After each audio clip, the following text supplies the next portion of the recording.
give them some grace period, prepare them psychologically, okay, we are going to take this, at this moment, and this is the reason A, B, C, D, why we are doing this, because some people don't understand.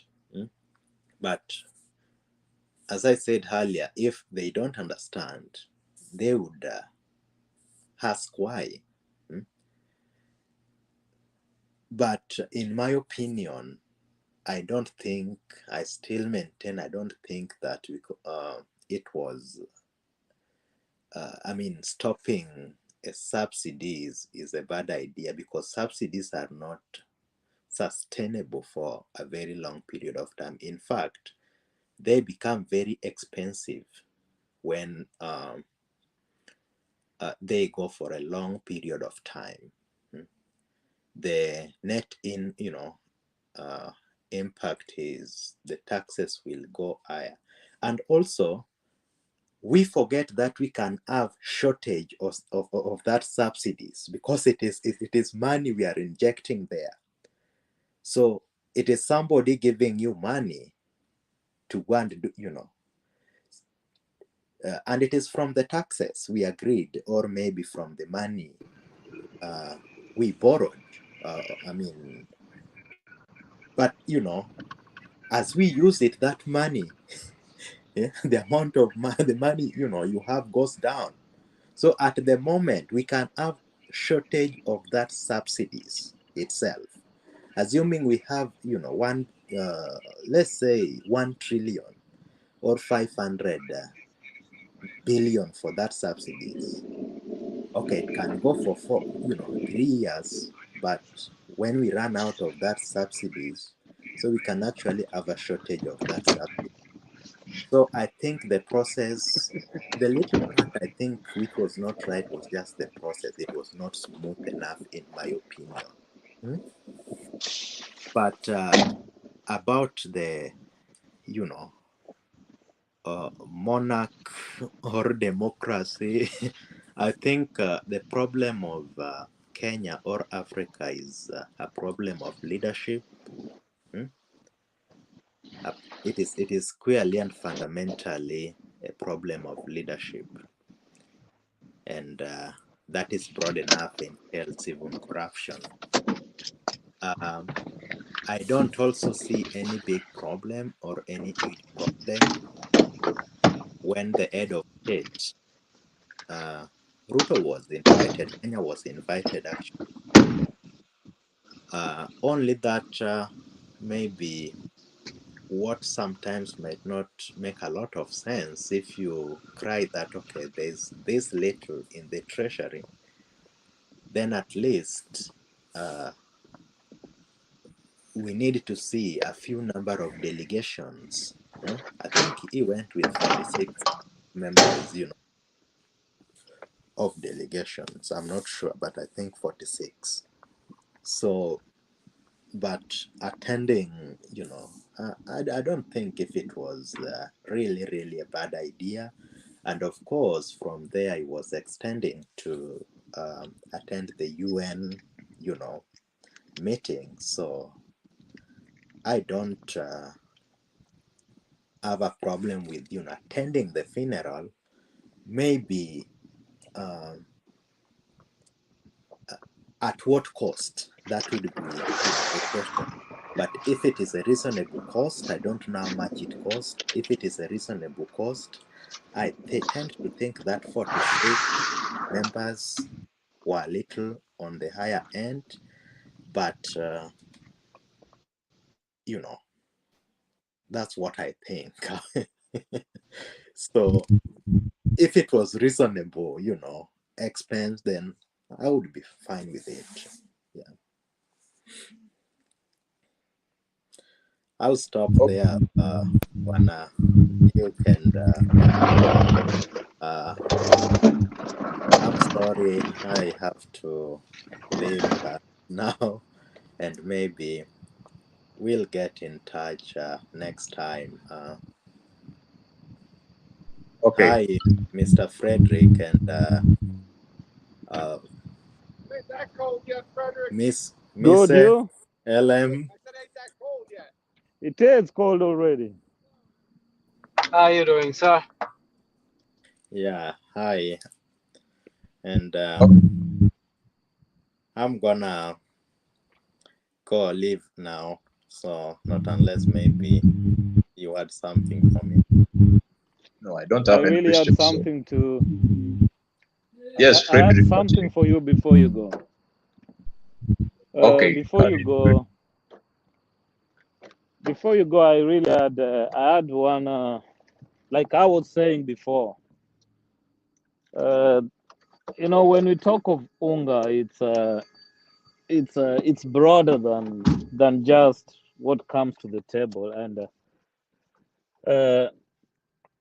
Duke talked about, you know, why we narrow this thing to UNGA, and why we, you know, we speak of it as if we cannot. There are no any other products that make a meal. But the problem that I've always had with people like Duke is they tend to forget, really, as if they visit us in Jerusalem. Duke, I'm born and raised in Kenya, and I believe that you don't need to have cooking oil for you to make a meal. Because as Africans, we know there are traditional vegetables. There are those herbs and vegetables that you can pick. There are actually weeds that you can make out of to make a meal. And you can eat that with ugali. So ugali is a key, and actually it's a main source of food for us, actually, people of Kenya. Not only Kenya. I've lived far and wide. I've lived in Zambia. I've lived in Zimbabwe. I've lived and worked in Uganda, and I've been to these places. You know, talk of Nigeria, talk of Ghana. You know of the fufu. You know they eat something that is corn based. In other words, that is maize based. Let me use what we know it as back at home. So you can make porridge and just drink it like that. We've ate that, we've drunk that. So subsidy for UNGA was helping a lot of families. And you cannot just narrow it down to as simple as that. I agree with Okoth when Okoth says they should have come up with a way, you know, to win people out of it. And that is where the government fails its people. A subsidy is not a permanent solution. It's like a first aid. You injure yourself, you do yourself a first aid before you get yourself to the nearest hospital or facility. So the government needs to work on sustainable food and provide, you know, flour and stuff like that. They tried Ganana, what is it called? The Gulana Kolalu thing. I don't know if that is the right pronunciation.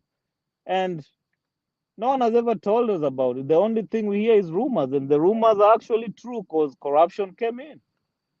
So we cannot be one-sided talking of the disadvantages of it without looking at the advantages of it.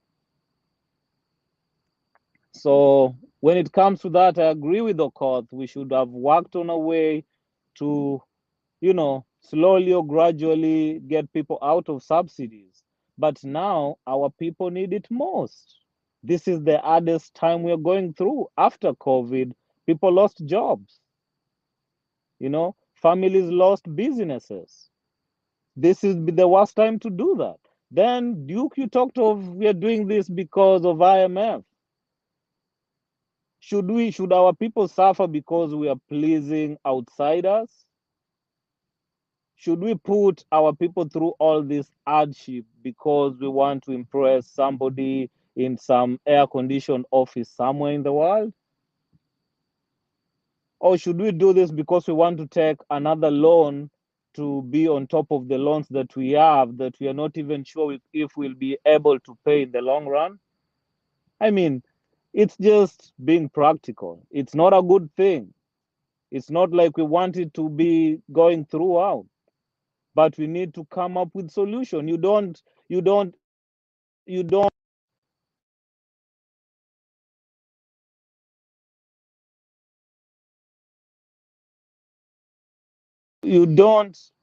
don't let something to go down because you're expecting something else to step in. You have to have something running before you get rid of another. That's how you do it. This government that is in, that was in quotes was voted in, is in because they rode or they sold the idea to the people that the life is difficult because the other government took debt, because the other government mismanaged the finances and stuff, and that they'll provide food. They literally said we will make food cheaper. So they come in and 2 weeks, a month down the line, I'll give them a month, and this is what they get rid of the subsidies without an explanation. They should have gone down and explained them. They should have told people why we are pulling this out and what's the alternative. The IMF that you're talking about was a negotiation with the past regime. I was expecting that this would be the right time actually for the new guys to sit down with the old with IMF and tell them, listen, we agree to get rid of subsidies. We agree to kill this, but give us more time so that we win our people out of it over time as we work our ways. But you just don't come in today and you get rid of it tomorrow. I mean, come on, man. You talk of you could not buy, like, sorry, forget about buying. You talk of most of the people in the villages buy mahindi in gorogoros and they go to the posho mill, which is true. But what runs the posho mill again? Most of them in those villages use fuel. The diesel run posho mill. So when you increase the price of fuel, what have you done directly impacting that local person in the village?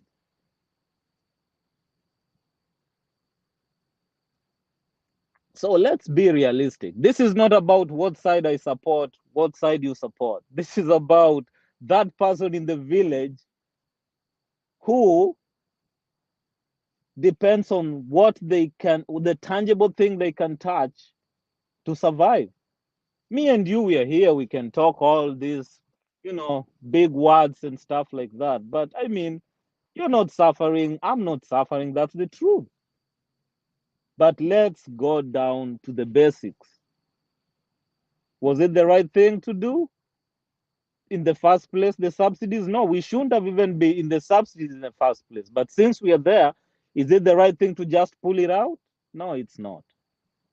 It is just not. So that one, I will not really agree to your point. And I don't see no sense in what they did.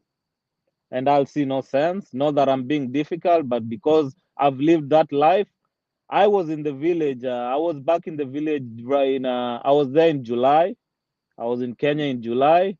And when I come back home, I do a lot of talking to the youths, visiting the village. Actually, I don't always stay in town when I come to the village. When I come to Kenya, I stay in the village. Literally, I don't stay in Nairobi. I stay in the village. Because I want to talk to those people. I want to see the life there. So if you have, Frederick. Yes, go ahead. Allow me to ask you a question.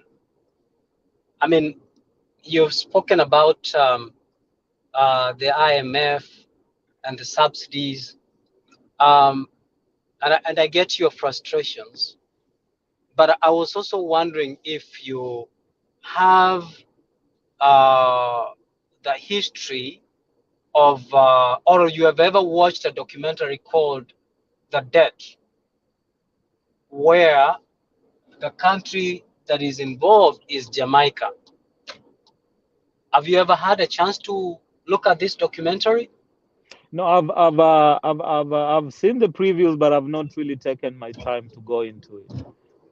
And the reason why I've not gone into it, you'll explain to me. The reason why I've not gone really into see the debt in Jamaica, because I know Jamaica right now is in a lot of debt that is China related. So yeah, so go ahead. So before, we have to find out why the government pulled out the subsidy program.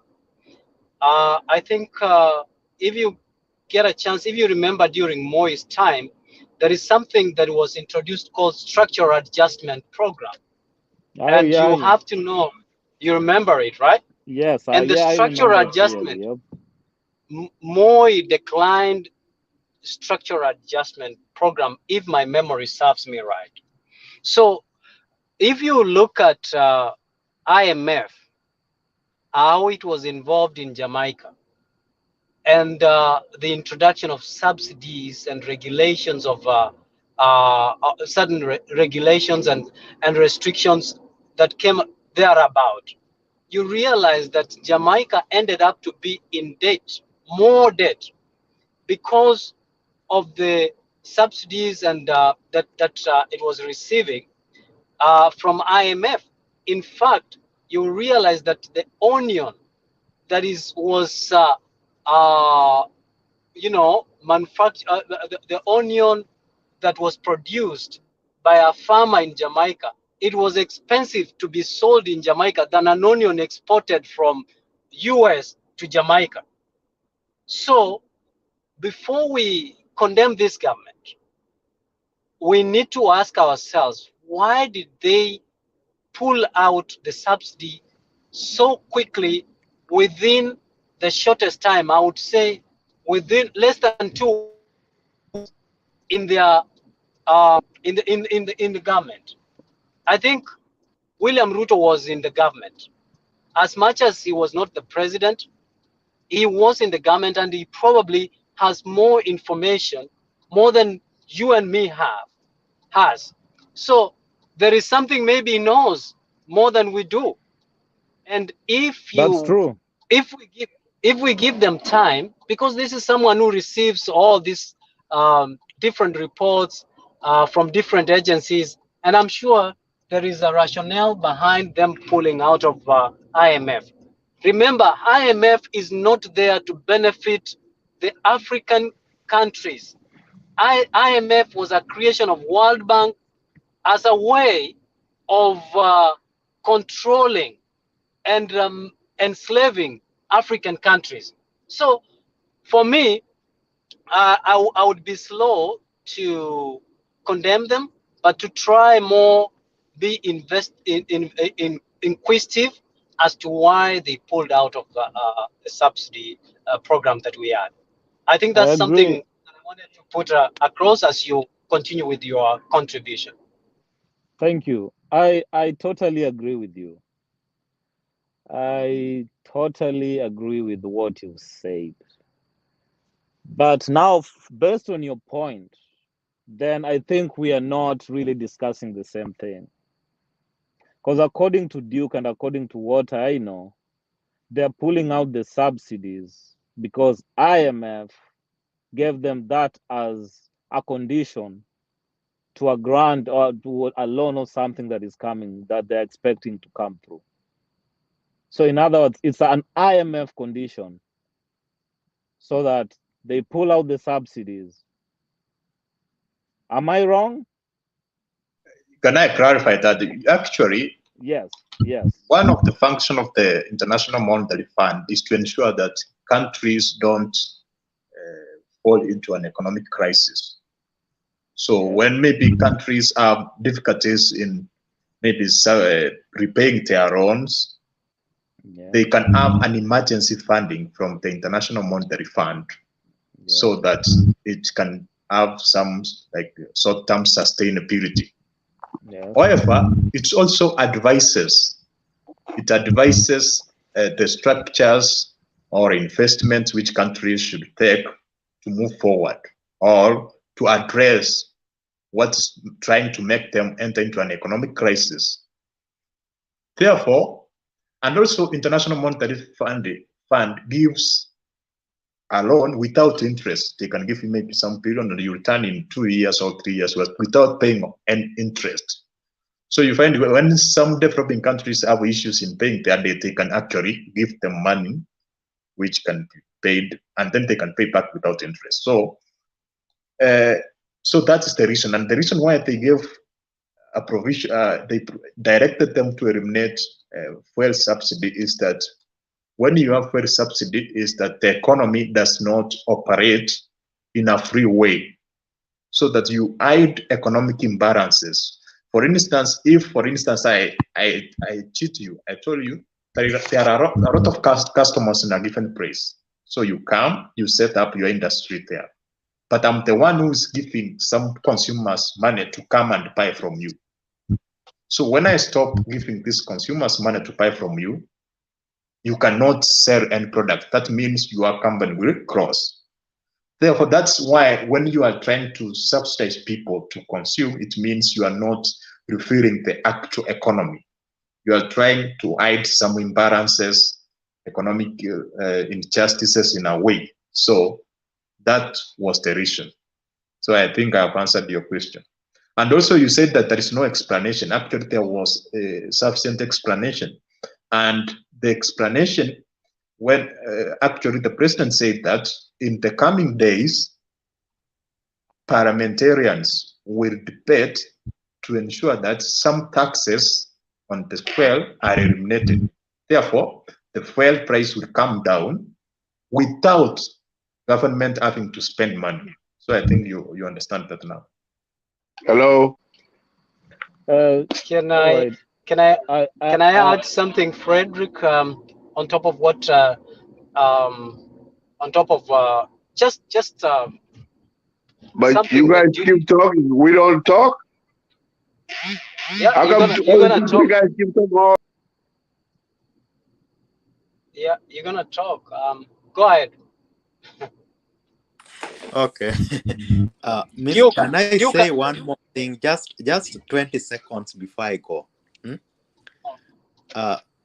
Frederick, Mr. Frederick, I agree to most of the stuff you said, but I disagree on one part, that UNGA subsidy. I still believe it was a political tool, and the UNGA itself didn't reach to many of the people. I come from where I come from. I was not there myself, but my family was there. That UNGA was not there. So the subsidy was okay, it's good, it is sub, but the implementation, the distribution, I still believe that it was a political score. The 2-week UNGA subsidies, though. Thank you. Yes, I also agree with you on that. I agree with you. It was political. You know what you guys are saying. I've not disagreed with most of what you guys are saying. But this is my point. Let me narrow it down. My point is as simple as people need food now. People don't need to wait for parliamentarians to come from Naivasha or wherever they're going to spend government money already. People are not waiting for Ruto, the president, to come back from the UN, summit, whatever. People need food now. So if people need food now, you give them food now as you work on ways to make it better tomorrow. That is my point right there. If the government knew that they need to enact, the parliamentarians need to come and cut down on some of these expenses, taxes that make the fuel price go, be where it's at, then they should have waited for that to come through before they cut out the subsidies. That's my point right there. You cannot stop something that people are benefiting from right now because you're planning on doing a better thing tomorrow. You cannot tell somebody, I'll just take a stupid example. You cannot tell somebody that stop drinking water from the river because it's contaminated, because I'll be digging you a borehole tomorrow. Or I'll be bringing in tapped water tomorrow. You don't do that. You bring the water first, you bring the tapped water first, then you cut them off from using water from the river. So it is just that simple. That's my point right there. There is no way, and the explanation that you give, Duke, that they gave, that is not an explanation. Really, to me, it's not. It's an excuse.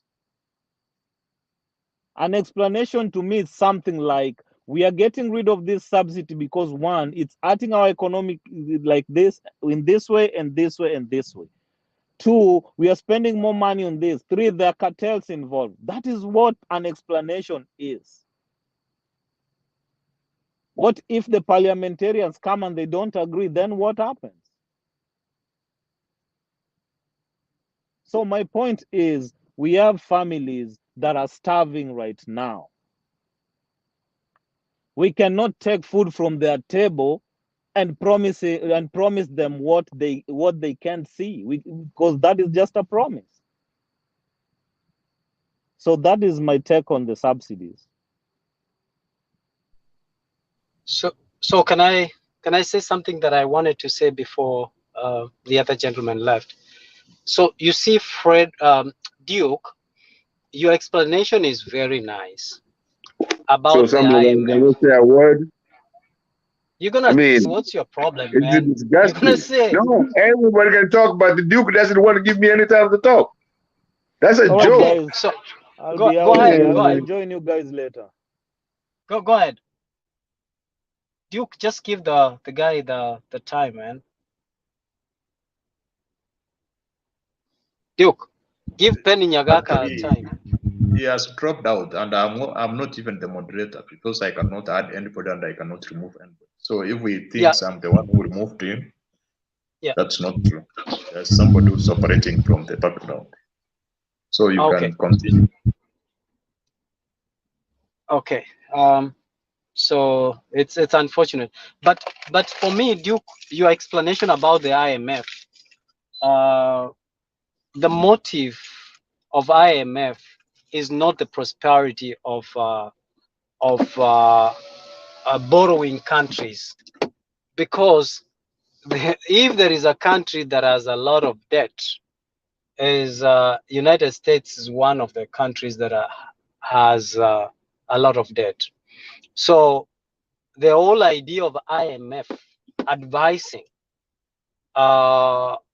struggling countries, or rather third world or developing countries as they call them, or countries from the south, I think if you try to investigate the motive, the motive is not for the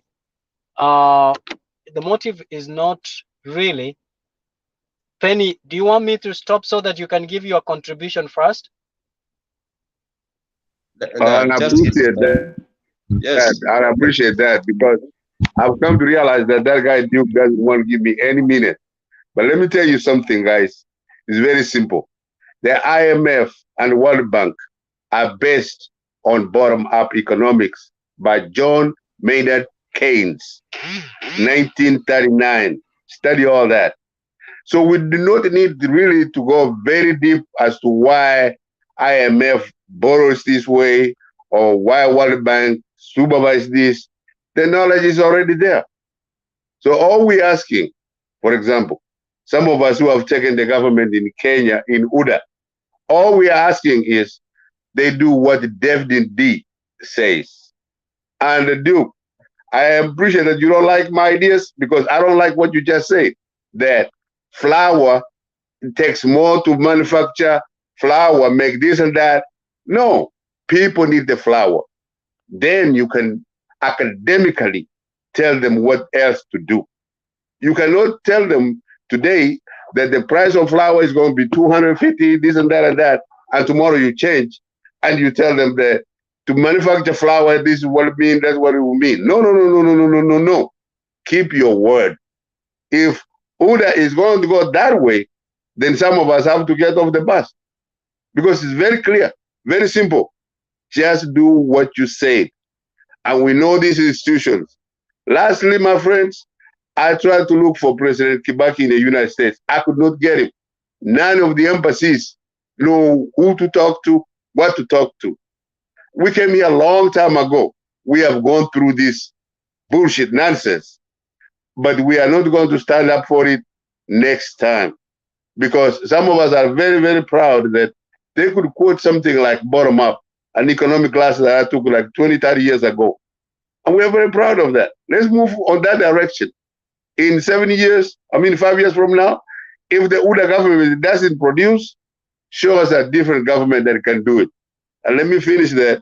For some of us, we have a son like Arati. Yes, he's in Azimio. I'm in UDA. But we are very proud of what he's doing. People know what is. They don't have to be told this and that and dress it needs like that way. Just do the right thing, and that's it. That's it. Thank you, my friend. Let me go to sleep. Thank you. Thank you very much. So Duke, for me, what I was saying that I want to agree with the gentleman who left that the subsidy, the UNGA subsidy, was just a political tool. And if you look at it, last time we talked about it here.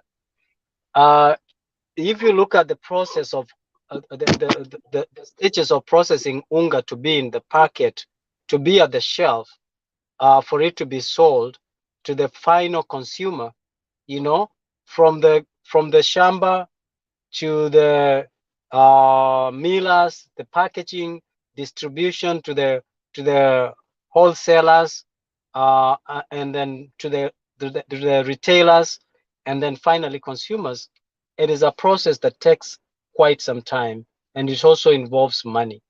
So the whole idea of saying that President Uhuru had given us a subsidy of UNGA for some time, I think it was geared towards luring the electorates to vote a preferred candidate, which was actually quite unfortunate that we play games on the electorates that we expect to voters to the government.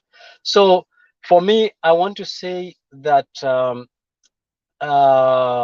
the explanation you gave about IMF, it's right, but it's on the paper. The motive, the rationale is different. And more often you will see that IMF has done more harm to those struggling countries than it is intended. If it's to advise in terms of food security, then I don't understand why because when you borrow, when you are a beggar, you have no choice. You have to go by what the person who is lending you is telling you. It's either you check his terms or you leave.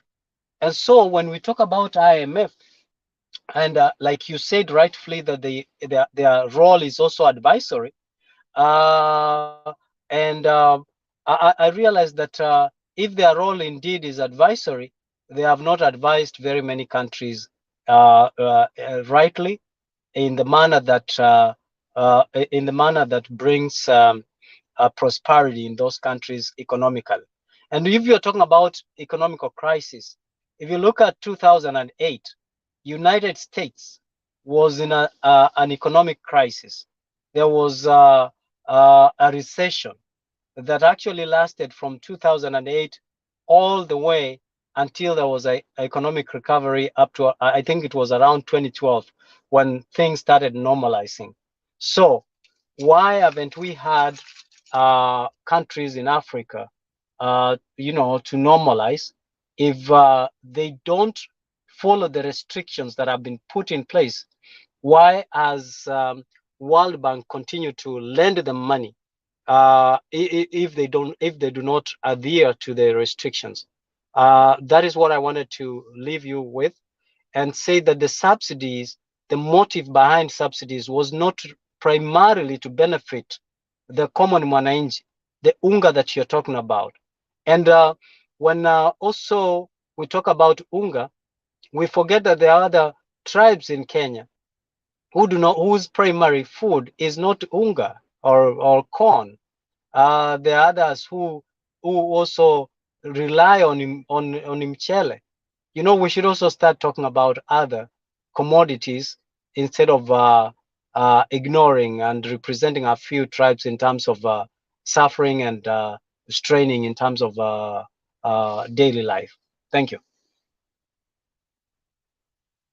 I agree with you, but I don't think that what I disagree with you is about the impact and the role of International Monetary Fund. Actually, if was it not for the International Monetary Fund, we will have witnessed many countries experiencing extreme difficulties, extreme financial crisis that the world has never seen. For instance, if you can have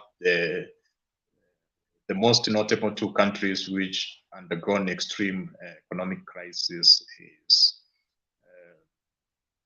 Greece, if you can remember Greece, and actually Argentina. These are bigger economies than Kenya. Therefore, it is the intervention of the Monetary Fund, the National Monetary Fund, along with the World Bank, which came to assist those countries. But when it comes to the US, it's an exceptional case. You know, we have financial crises which are caused by recession or other issues which are not extreme. For instance, if you talk about the financial crisis in the US in 2008, actually it was caused by risk taking by big banks which were not properly regulated. There was also what was called the housing bubble, where the prices of houses dropped, despite the fact that thousands of people took loans to construct those houses. Therefore, it means that they cannot repay their loans back. So it was actually based on financial institutions not having extreme or robust mechanisms of giving out their funds. That's why the government was forced to come in to bail out some banks. So that's it. But what Nyagaka was trying to say was trying to demand for the immediate solution. But he forgets that availability of money is critical. In everything you have to do, you have to consider that you have the funds at hand. So where we were having a situation where we are even trying to seek an emergency funding from International Monetary Fund, then it means we are not doing very well. Therefore, if you are not doing very well and you don't have enough fund, you cut out actually luxury expenditures or unnecessary expenditures. And I'm in Kenya, and I was in Kenya. The unga subsidy was like, it actually caused more harm than good. People were unable to get unga at all. Companies were closed for some times. I remember there was one small company in Kakamega which actually closed because it never received the subsidy and it was producing packaged unga. So it means that it is more registered by the government, but the government is giving only the 7 big companies. So that's the extreme disadvantage and killing of infant industries, which should actually be the one to be given benefits so that they can be able to grow and enhance the economic growth. So that's what I can say.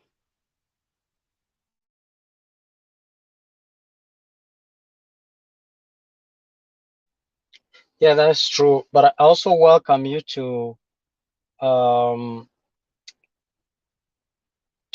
and read about the presidency of Alberto Fernandez and the challenges of that the agreement that he signed for his country, the challenges that it caused between the government and the agricultural sectors, then you realize that IMF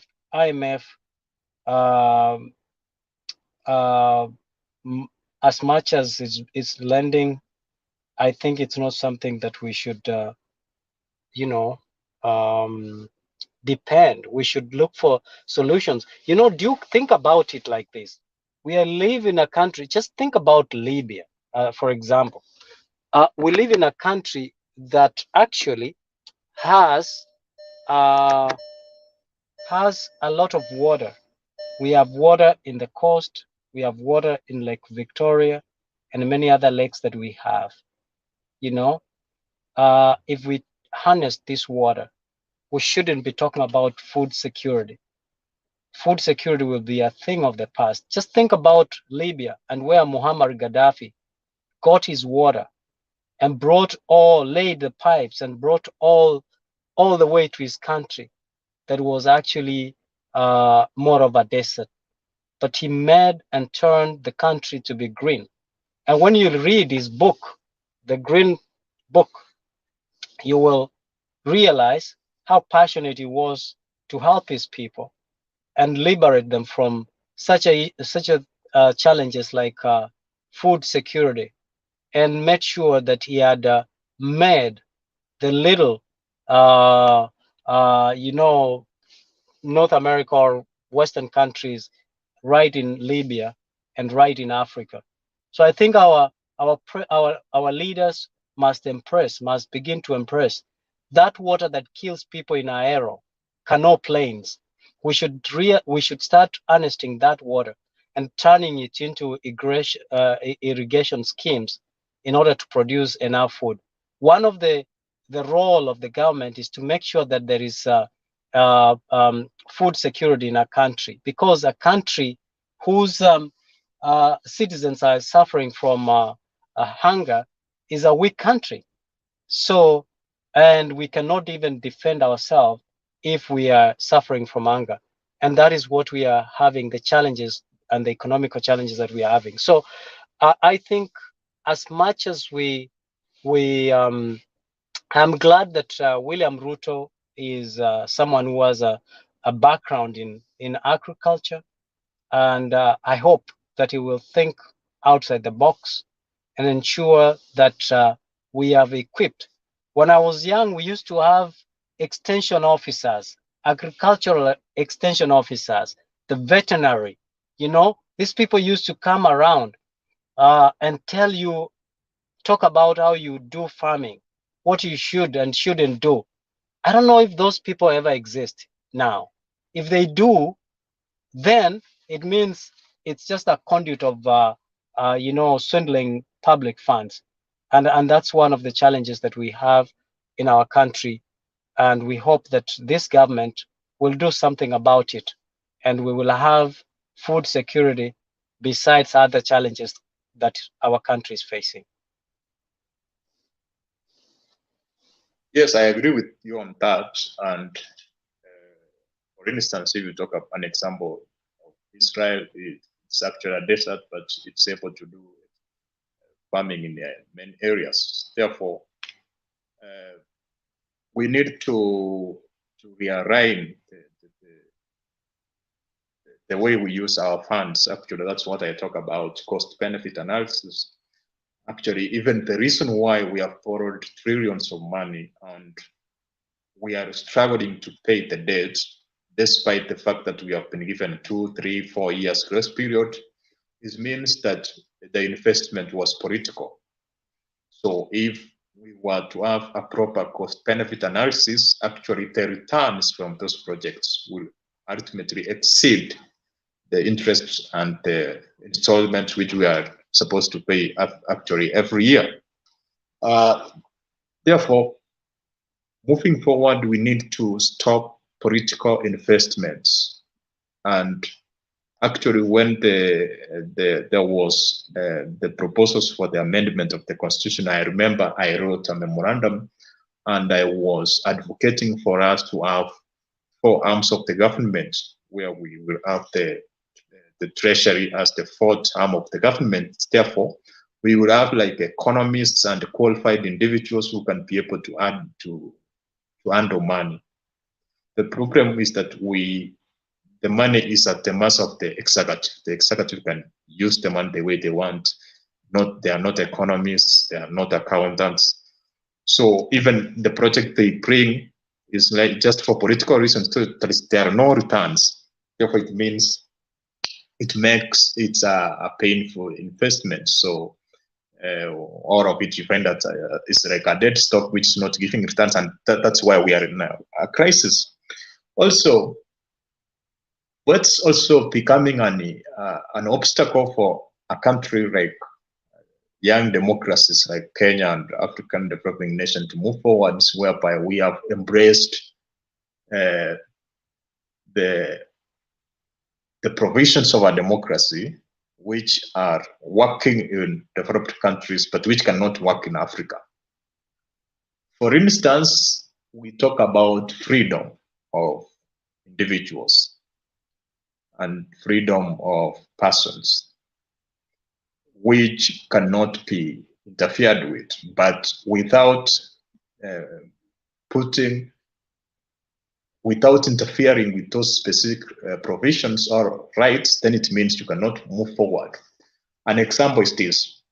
If you decide to resettle people in Kenya, because I'm proposing, for instance, if you see what China does, China can even move the whole village into a city and come up with a specific project like farming. So what, for instance, if we can, the northern parts of Kenya, that's where we will be having cities. And areas where we have a sufficient rain, we have good soil, that can be used for farming. So, but if you try to bring that, people will talk about their rights, so their cultural connection to area, being in politics will enter in, and we cannot move forward. But having said that, also we need to, it's not a must. Remember, we have been globalized in a way. It's not possible for any country to be self-sufficient, to provide all what it needs. So if we understand that is the world where we are, even US depends in China, depends other countries to get specific goods and services. Therefore, it's not a must that we should use a lot of money and a lot of resources to produce specific goods and services in areas where we don't have a comparative advantage. That's why we can invest or be focused in areas where we have a comparative advantage, we can produce at cheaper, then we can trade. For instance, countries like Tanzania, countries like Uganda, where they have a surplus of maize, they can give us that, and as we give them maybe produced products like all those which we produce and export to them. So that's the way to go.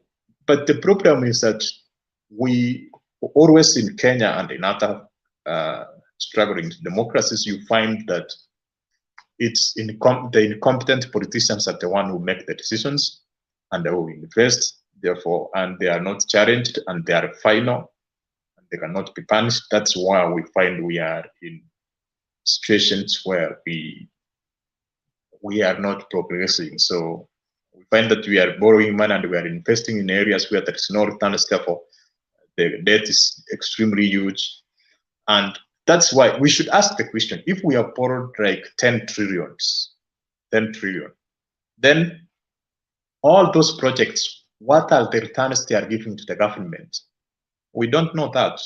Remember, in Kenya, we don't even have the accurate records of the SGR project. We don't have the accurate records of the new constructed expressway. So you find that we are a democracy, but some information is extremely concealed. So you find that the president, all the other people come in with their project which benefits them. And that's actually what I can say is the failure of our parliament, which is our registration of body.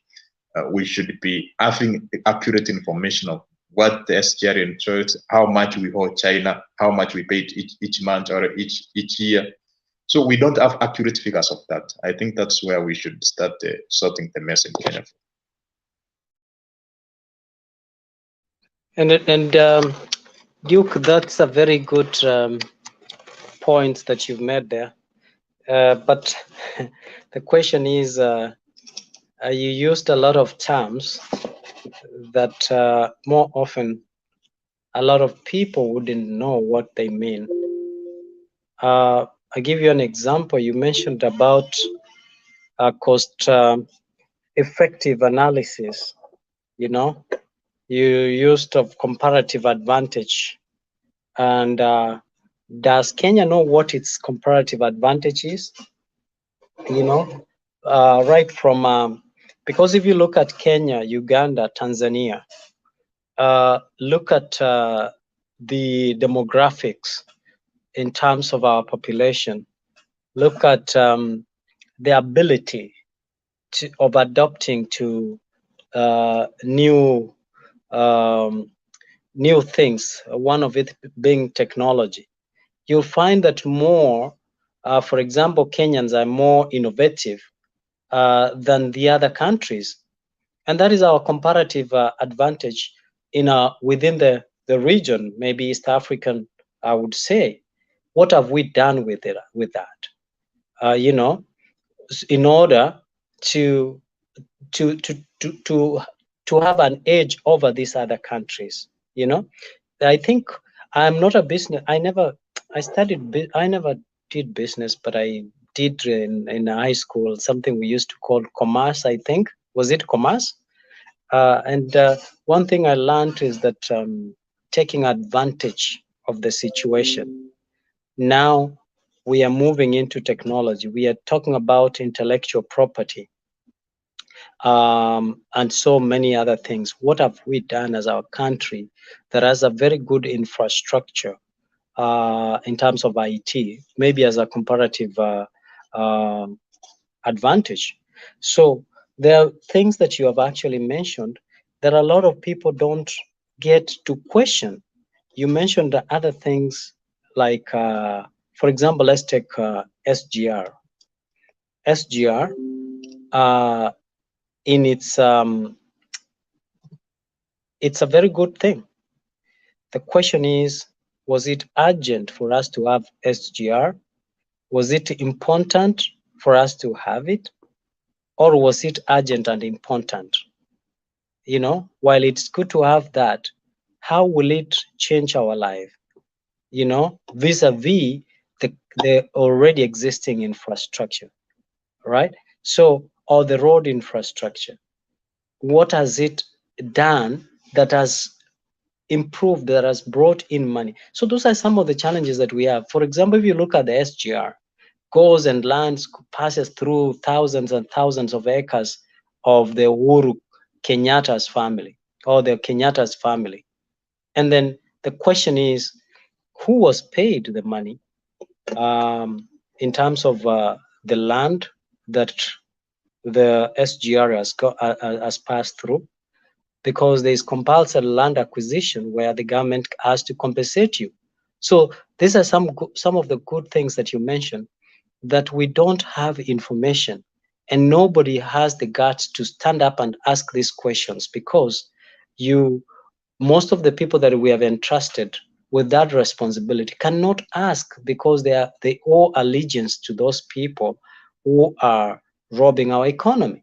The expressway, like you said, we don't have statistics, we don't have data that help us to look into and improve out of it. I just wanted to point you to some. If you look at the policy cycles, for example, you know, there are stages of a policy cycle, you know, where you have agenda setting, and when you are at agenda setting, you collect information on how that policy is going to work and why we should have that policy. And then you formulate that policy. And then you start legitimization of that policy. And then also after having it passed through the process, then you go the implementation. After implementing it, you evaluate it. After evaluating it, you find whether this policy has achieved what it was intended to achieve. If it has not achieved, and there was public resources that was put into that policy, then you start trying to think about it. Do we terminate this policy? Do we? What is the maintenance cost? Where are we getting the money to maintain it, or do we continue or renew this policy? And that's why, Duke, when you think about it, you will realize that our government, hawa watu wanatucheza, tunakulwa tu, tunakulwa every way, left, right, ni kukulwa tu. So that's why sometimes watu wengine, they have given up because we don't have honest leaders who are there to help us. Think about policies like the Huduma centers. Think about the communication commission. The communication, how our TVs were changed from analog to digital, how our currency was changed. These were radical changes. How the government, the police uniform was implemented within a short time. These were radical changes. Why can't we have other radical changes in order to help our economy? You know, when you talk to people in Kenya, they will tell you that is not possible. Hiyo haiwezekani bwana, hiyo haiwezi kuwa. Yet, within a short time, we have expressway. I was in Kenya as well. If you look at the way expressway has been done, the finishing, the lighting, the way the quality of work, the proper marking of lanes, you will come to appreciate that is a good job that was done. But to come to the public road where kila mtu mwananchi anapita, there is no finishing, there is no proper marking of lanes, there is no lighting. Yet we are the ones who raised the money to even build that expressway. Yet we can't even get the best. And lastly, I want to say the Chinese, they are robbing us. And I think during the Obama administration, I don't know if Duke, you can remember this, the president of the United States sent the Secretary of State then, who was Hillary Clinton. It was Hillary Clinton, right? If I've not forgotten.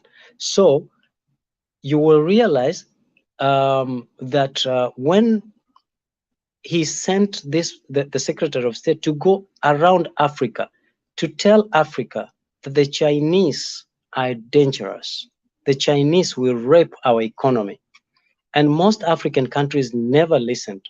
Kenya was one of the countries that looked to the east na wakachukua Chinese. Now think about it. While they have done a lot of good work, you will come to realize that they have equally robbed us. Think about the resources, the materials they buy, the labor. Why would all this come from China and not within our country? Why would you import labor from China? Yet we have the Minister for Labor who should be protecting the Kenyan citizen to be the first person to get the employment opportunities, as opposed to someone who is imported or from China. If you go through Ethiopian airline, in Ethiopia airport, you will be surprised how many thousands and thousands of Chinese are going to different parts of Africa. Sometimes you ask yourself, even during COVID time, you ask yourself, what's going on? There are many, thousands and thousands. So that is why we are saying that we need to begin having a conversation with leaders who are patriotic, who embrace the patriotism, who knows that our country should come first in everything. And until we do have that, we have a long way to go. And unfortunately, The past few presidents have not done that. We have very high expectation in his the Dr. William Samoei Ruto that he's going to bring a lot of change. Thank you, Dio. I agree with you on that, and I want also to emphasize on this issue of China trying exploiting Africa. Actually, the strategy which China uses is that it gives you money easily, which it knows that you cannot pay easily. Therefore, it holds you hostage. And unlike other Western democracies where they understand that these are young or struggling and developing country where they can give grants and some assistance, the Chinese are very strict. One, you have to give collateral security. They cannot just give you money without having collateral security. If you see, you can find Kenya, I know we have the airport as a collateral security, the Mombasa port as a collateral security. And Chinese are extremely interested in controlling the ports. Why China is extremely focused in controlling the ports because it has become like the industry of the world. It's manufacturing a lot of goods and services, and among them are goods of compromised quality. So when it will control most of ports in Africa, it will be very easy for it to import or to dump goods into Africa at the expense of African industries, which can never grow, and the African continent would totally depend on China. And it's very difficult that for us to move out of that, because you find that most African leaders have become extremely desperate and dependent on China. So even if you find a person campaigning, he will promise specific policies or specific programs which he will implement. However, the only way he can implement those policies is to get funding from China. But the only way I think we can move out of this is to demand as citizens, especially through parliament, so that all the agreements and contracts are explained to us. For instance, if right now you ask even a parliamentarian, how much does Kenya owe China? How much do we pay it every month? What was the agreement of the SGR? Because you see, for instance, they are operating it. You find that also also another way which China uses to increase their exports is to give conditions to what the money they give you. For instance, you are going to borrow to construct an SGR. They give you a condition. A company from China must construct it, number one.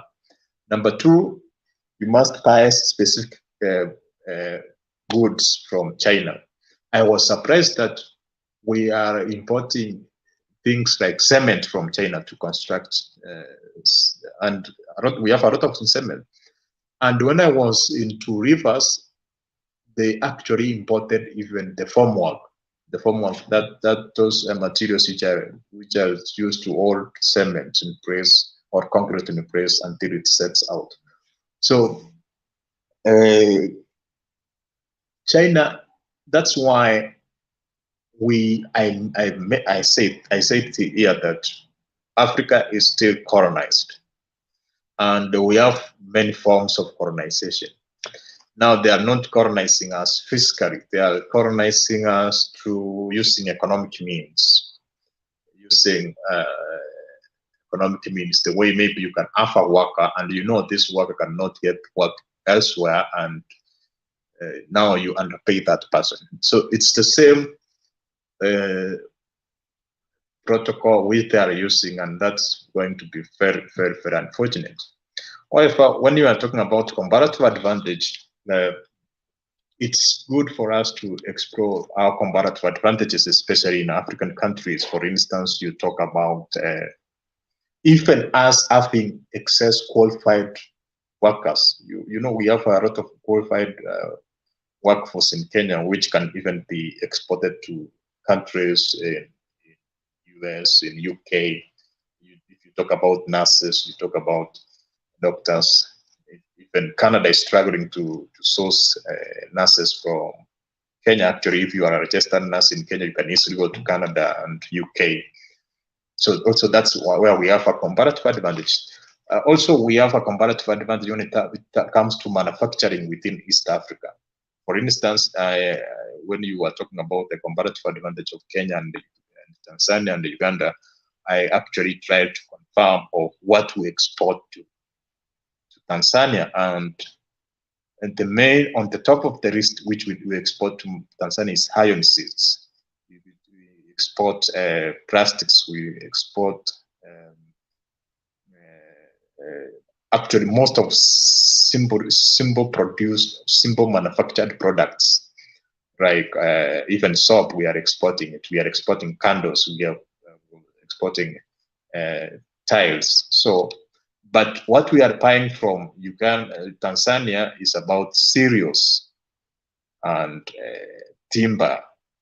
So you see, we are a manufacturing hub in East Africa. So if we can focus more on manufacturing, so we can be able to create more employment opportunity, and we can sell those products to Tanzania, and we can import maize from Tanzania. Because the reason why Tanzania and Uganda are producing a lot of maize is because geographically they don't have arid and semi-arid areas. But in Kenya, you see almost the entire northern part, almost more than half of Kenya, it's arid and semi-arid areas. But Uganda and Tanzania, they don't have arid and semi-arid areas. So technically, the entire parts of their countries can be used for farming. So I think that's the way we can try to specialize in a way, and then we can have that. That's how we can exploit cost-benefit analysis. Without cost-benefit analysis, we cannot get value of an investment. And the only way we can have the cost-benefit analysis right is when we specialize in areas where we have a comparative advantage. So there is no need for us to struggle maybe to produce goods which we can get elsewhere at a cheaper price. So I think that's the best way we can go.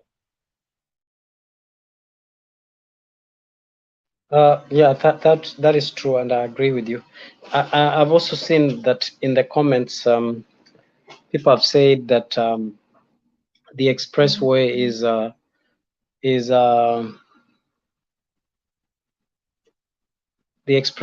is public-private partnership. So if it's public-private partnership, I don't know what that means. That someone is saying that we are making a mistake to say that the money of the public equally has been used. Because my understanding of public-private partnership is that I think my phone was going off. So you may want to join with a computer, because my phone is going off. So I'm just joining now as we are.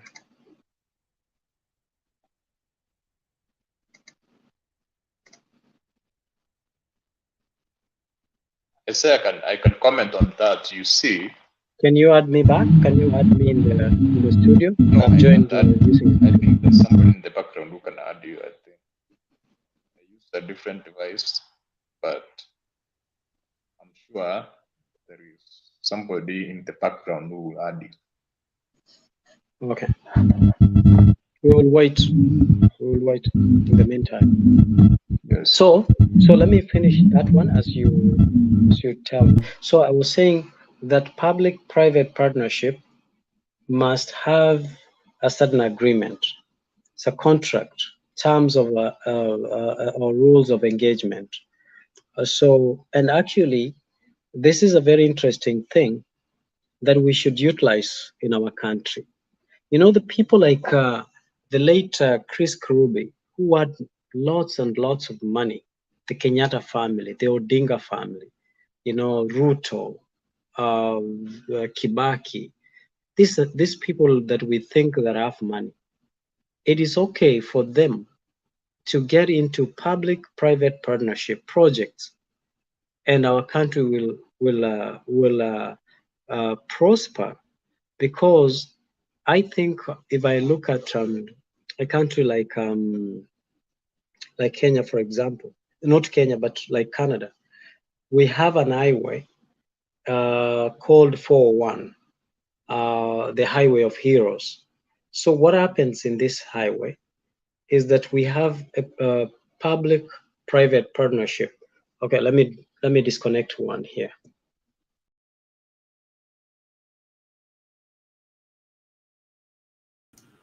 Can you hear me, Duke?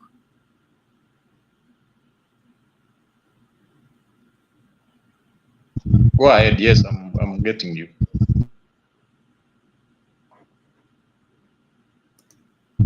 Hello, I'm getting you. You can speak. Are you getting me? Yes, you can. I can hear you. So basically, you agree that, for example, the agreement is, and if you go in public, you'll find this information in the public domain. Who are the stakeholders in this public-private partnership? In Kenya, if we look for that information, hatuwezi jua, na unaweza pata hata ni ndugu yako pia ni one of the stakeholders na una habari. So I think if you look at it, they say we are going to give you 10 years. This project is like 10 years. Okay, 10 years, the first 3 years, we are paying zero as a government. You're going to use your resources, and we will be oversighting the work that you're doing, the quality of work that you're doing. And after 3 years, we will give you 5% of the total amount that we have agreed. Then the fourth year, another 5% or maybe 10%, whatever percentage that you agree. By the time you're finishing the project or your contract is up for renewal or termination, they will reevaluate the kind of work that you've done, and you will be held accountable. If you did a shoddy job, guess what? They will check part of the money in order to make sure that a good job has been done. And this way, contractors don't get away with the public funds or the money that is intended to pay them from mfuko ya wananchi. So I think we should encourage public-private partnership in our country as well, but we should make sure that there is proper oversight to make sure that we have quality and what has been promised in the contract that has been delivered.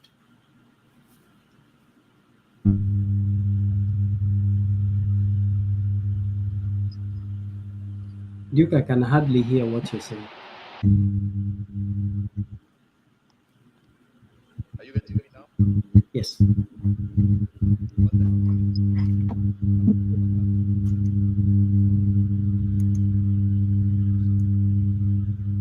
No, you check again. Check your device again.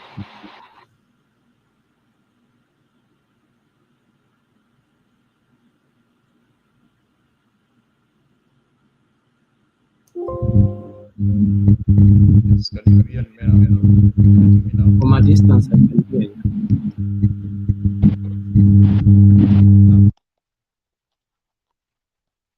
Are you getting me now? Hello? Okay. Initially, there was information that it was to external investors who will come and construct that expressway. and by doing that, they will correct tolls for it was around 40 years, which I thought was extremely a long period of time. Later, the government started to come in and then there was conflicting information that the government is now going to fund the project 50% because of the issues of construction. And also then after another years, another money was taken in. So, and also we have information that there were about Kenyan cartels, individuals who went outside and formed a company in a foreign country, and then that foreign country came to do that project here. So in short, we don't have specific information. That's why I'm actually demanding the parliamentarians to ensure that we have correct information of the projects which we have in Kenya and how much they costed and who are the investors and what are the terms of investors, how are they going to get their money back. And I don't feel that we can say that you correct tolls for 40 years. Actually, it can be a measure of the amount of which you have used. So if maybe the tolls are able to compensate you in 10 years based on what you incurred with some reasonable profit, then that's over. But the problem is we don't have that clear information. So the government is extremely opaque. And parliamentarians are embracing that. They are not trying to raise questions so that we can have that information. So the area we have the information, the better.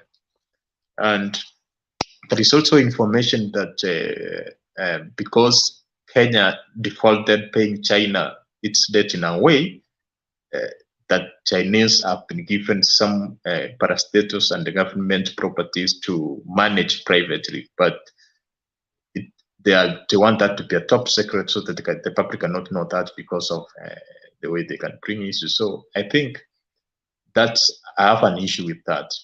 The way China is trying to invest and trying to have secrets with governments is not the right way to go, because if you can find a country like Sri Lanka, actually I think China took that port. And also there's another port it's trying to take several parts. Actually, it has taken like 50 ports across Africa. So I feel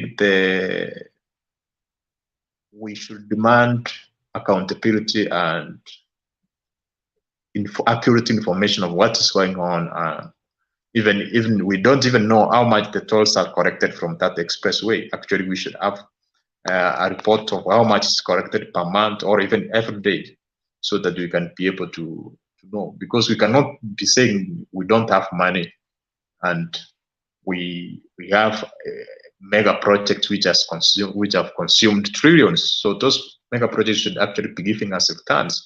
It's maybe the returns are misappropriated, at least along with the wrong investment without considering the cost benefit analysis. So that's the way we go forward.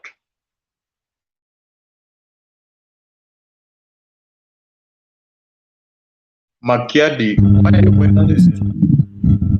Duke, that is true, but more often unapata what is the percentage of people who will ask and demand for these things that we are talking about? You're saying the parliamentarians, the members, the people that the politicians that we have charged with the responsibility to oversight and represent our interests, they are compromised. And when they are compromised, it means our asking, our questioning is equally compromised. So we have a long way. There's no patriotism in our politicians. It is actually what is there ni ile kitu inaitwa Roho Mtakatifu ndio iko kwa hawa watu ambao tume-elect kwenda parliament. So, and I think this is one of the challenges that we have. We hope that in the future, with the government of Dr. William Samoei Ruto, we are going to see, hopefully, a lot of changes, and we hope that Dr. William Samoei Ruto will buy zile suti zote za blue, so that we can put our heads together and viuno vyetu pamoja, and we think as a nation and as a country and find solutions that will foster our country ahead, and we will be a prosperous country. Makiadi, habari yako? Mzuri sana. Can you hear me? I just came in kwa sababu nimeona hapa agenda yenu ni moja tu, selling William Ruto. Unfortunately, I just wanted to remind you that campaign season is over, and we are now in the period called reality. I think following what is on the menu today, I was watching what the president, Duke, you have to teach me that this guy is a president now. It will take a long time before I start calling him president, but what the president was saying at the UNGA assembly meeting, and I think as much as most people want to say that it was a good speech, I don't find what he said different from what I've been hearing from all other African leaders. The only thing that was different about this is the English. He tried to perfect the art of borrowing, which is common to any other leader from Africa. Looks like the visit was as we had hoped it would be. Begging mission, and I don't know how much he will achieve from that, but basically I can read one statement that he said: "I call upon the World Bank, IMF, and other international lenders to extend pandemic-related debt relief to the worst-hit countries, especially those affected by the devastating combination of conflict, climate change, and COVID-19. Developing countries countries being heavily burdened by external debt servicing run the risk of losing development gains due to the shocks inflicted by the pandemic. I call upon global financial institutions and other international community to take urgent measures and release all existing financial instruments and provide much needed financial liquidity and secure better fiscal space for developing countries like Kenya." This guy was typically just on a begging mission. Si lazima utumie kizungungumu ndio uambie watu umekuja kuomba pesa. You should have just said you need financial aid. Kenya is in a mess financially. Na watu watakusikia. But using a lot of English, and everybody in Kenya is now celebrating that the president had a very, very fine speech. I find that ridiculous.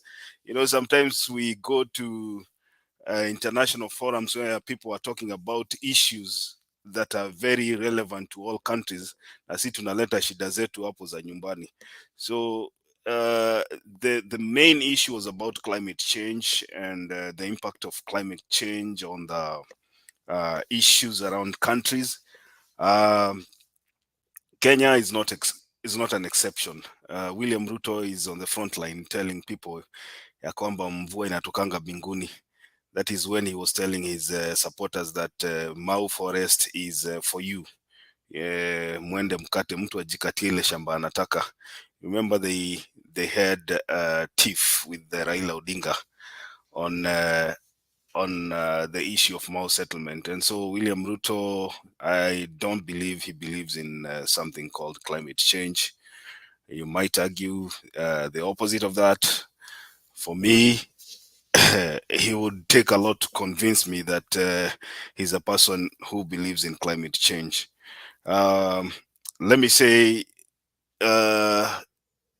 Kenya right now is a country that no one wants to lend money to, and that is the US, the West, and also the Chinese. I mean, the situation, the debt situation, and the way we have misappropriated funds that have been allocated to our country is something that is astonishing to the lenders. And I don't think this government will find it easy, because looking at the way financial institutions do their auditing, the way they audit the money that they lend to countries, I don't think at the moment Kenya will be an exception. You have read in the newspapers that between I don't know, 1 month to the election, the money that was spent, the Auditor General says about 55 billion was spent, and no one knows who took the money and where it was spent. So we are in a mess. We are in a mess. Duke, why do you look surprised? No, it's because you are not stating that one of the top spenders was the president, who was spending like, was it 4 million every day? So he was able to spend like in 2 months what was spent the previous year, holding guests in State House, giving them, they are recorded as, for instance, travel compensation. People are given 20,000 as travel compensation, and they are coming into State House to discuss politics. So the presidents, you have to mention the president in connection to that, Uhuru Kenyatta. Yeah, I will not be surprised, because you don't want to mention the deputy president at that time also, because we have seen political meetings even at the residence of the deputy president at that particular time. So it's no surprise to me. The truth is, the executive has been allocated a lot of money from time immemorial, and they have chosen to do whatever they want with that money, and that includes the deputy president, not just the president, but also the deputy president. So both of them, I'm not blaming one and I'm not leaving the other one out. Both of them have issues to answer. And I want to believe that going forward, I like the way the office of the Auditor General has been, transparent with how money is spent within the various institutions of the government. I hope that going forward, that the Auditor General will not be gagged. I think and I believe, if the Auditor General is free to do his job, then we will also be seeing more scandals coming out of this administration, and it will be no surprise that even when we talk about the money that was spent by the president, also the money that was spent within the deputy president office, this will still come up. Because if we talk about political meetings and political gatherings, we cannot look at one side and be blind to the other side. Yes, Duke. That's true. However, we should also, the aim is who is spending the government money. Despite the fact Ruto was also holding meetings, was he using the money from the treasury? That's the question. So if you are spending your money and another person is spending Kenyan money, then there must be a difference there. So who was spending the government money as per the Auditor General? Yeah, like I said, Duke, when you have a transition, it is sometimes difficult to know the kind of person that is coming into office. So I would want to be very patient right now and say that I'll not jump the gun here. We have heard from one side, which is part of the executive. We will also hear from the other side. We want also to know if the deputy president at that particular time used to spend government money hosting political meetings and entourage at his residence in Karen. So let's be patient. And the other thing that I want to say is I was looking at what Parliament is doing right now. We had hoped that with the current crop of leadership, especially the Speaker and the President, the Deputy President, being people who believe in the bottom-up economy and the hustler narrative, I did not expect the Speaker to say that the MPs will still maintain their allowances car allowances and all the other entertainment allowances that they used to get, which were done away with by the SCRC. But it looks like it's still the same song. It's still the same song. These MPs have made it a habit whereby they come into office and then they forget about the economic situation of a country. And all they think about the first time they get into parliament is how they're going to earn allowances and increase their salaries. We are in for the same thing that used to happen in the previous parliaments, and this will be no exception. So I don't know if the president will intervene in this and try to save the hustler nation from exploitation by the parliamentarians. But I believe he also has an agenda and he needs the support of parliament. So I will not be surprised if he flows with the narrative of the parliamentarians. The other issue also is we were waiting for the majority leader issue debacle to be sorted out. I don't know what happens. Did you come up on information? Because I thought Wednesday was supposed to be the day when the speaker will decide who the majority leader of parliament will be. I don't know if you have any information about that, because I've not heard. The information I have is that they are trying to postpone it until all the cases in court are determined, and that's it. And actually, some individuals are demanding the Geopolitical party to give accurate information, because there is an information that he has given two contradicting documents. Therefore, they want the registrar to give accurate documents, and also those with cases in court to be concluded after they are filed for emergency hearing. So in 1 or 2 weeks, we will be getting that sorted out. Yeah. So let's wait and hear. But I believe Kenya Kwanza, if you get the majority leader, I mean, you have every opportunity to work for Kenyans. So it doesn't matter who gets that. I just hope that the country will move forward, and the priorities that the government will put in place will be priorities that Mwananchi actually benefits from them. Like I told you the other day here, the fertilizer issue, Duke. The government has already paid 3.5 billion shillings as a subsidies for fertilizer. And the information reaching us right now is that this fertilizer was given free of charge to African countries by Russia. So, like we said here, this is going to be the first scandal in the inaitwa Rugodhi ama Rugachi, Ruto Rigathi government. This is going to be the first scandal. And I said here, and you guys, you have to put me on record for this. William Ruto and Rigathi Gachagua knew that they had to pay debts. And the only way they could do that was to give the subsidies, the so-called subsidies in quotes, for fertilizer. And that is why, as we sit around here and wait for people to be sworn in, they had already communicated with somebody overseas to bring fertilizer. Now it is coming out in the light that Russia has already given this fertilizer to African countries. So probably somebody might correct us if you are wrong, but it looks like Kenyans have been duped again. 3.5 billion Kenyan shillings zimeingia maji. And this is why I was telling you the other day, if this was a genuine deal, then the government should have told us who these importers are.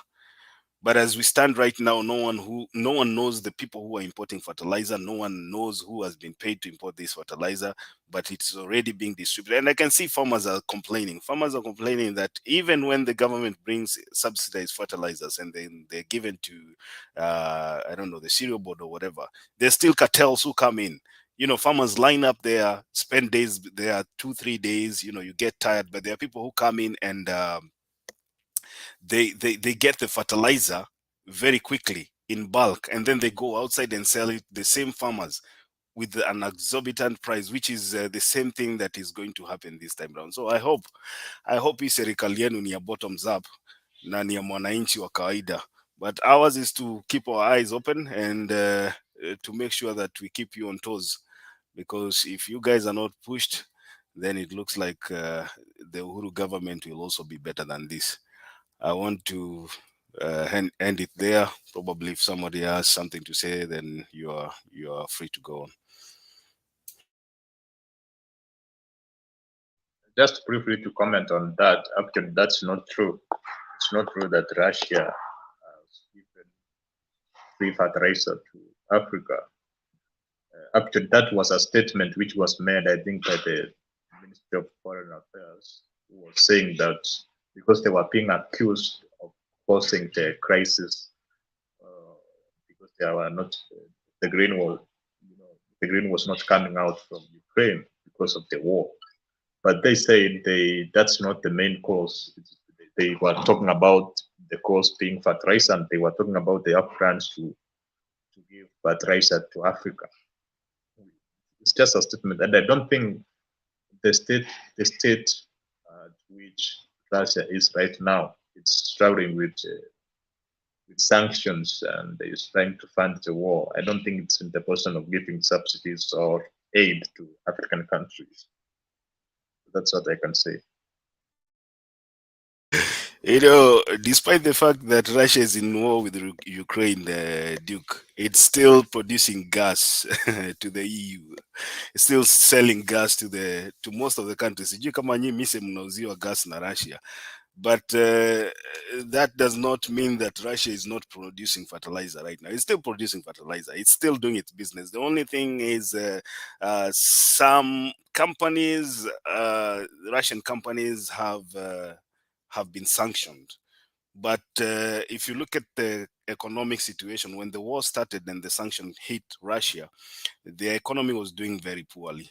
But as time passed by and they were able to navigate around some of these issues, look at the economy right now. It's not really bad as it was when the war started. So they are doing business as usual. The only thing is they have issues with selling a bit of gas and oil, but it's business as usual. And like I said, Duke, please confirm your information. Confirm your sources, because this fertilizer that you're talking about is from Russia. Please confirm your information. You know, your statement was not based on the source of fertilizer. Your statement was that Russia gave free fertilizers. You used the word free. So it's like an aid package. So that's the words. I don't know the source of fertilizer, but your statement was based on free, the word free.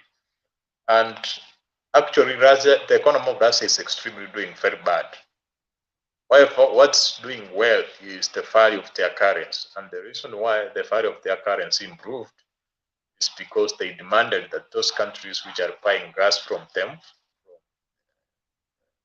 those countries which are buying gas, they must pay in their currency.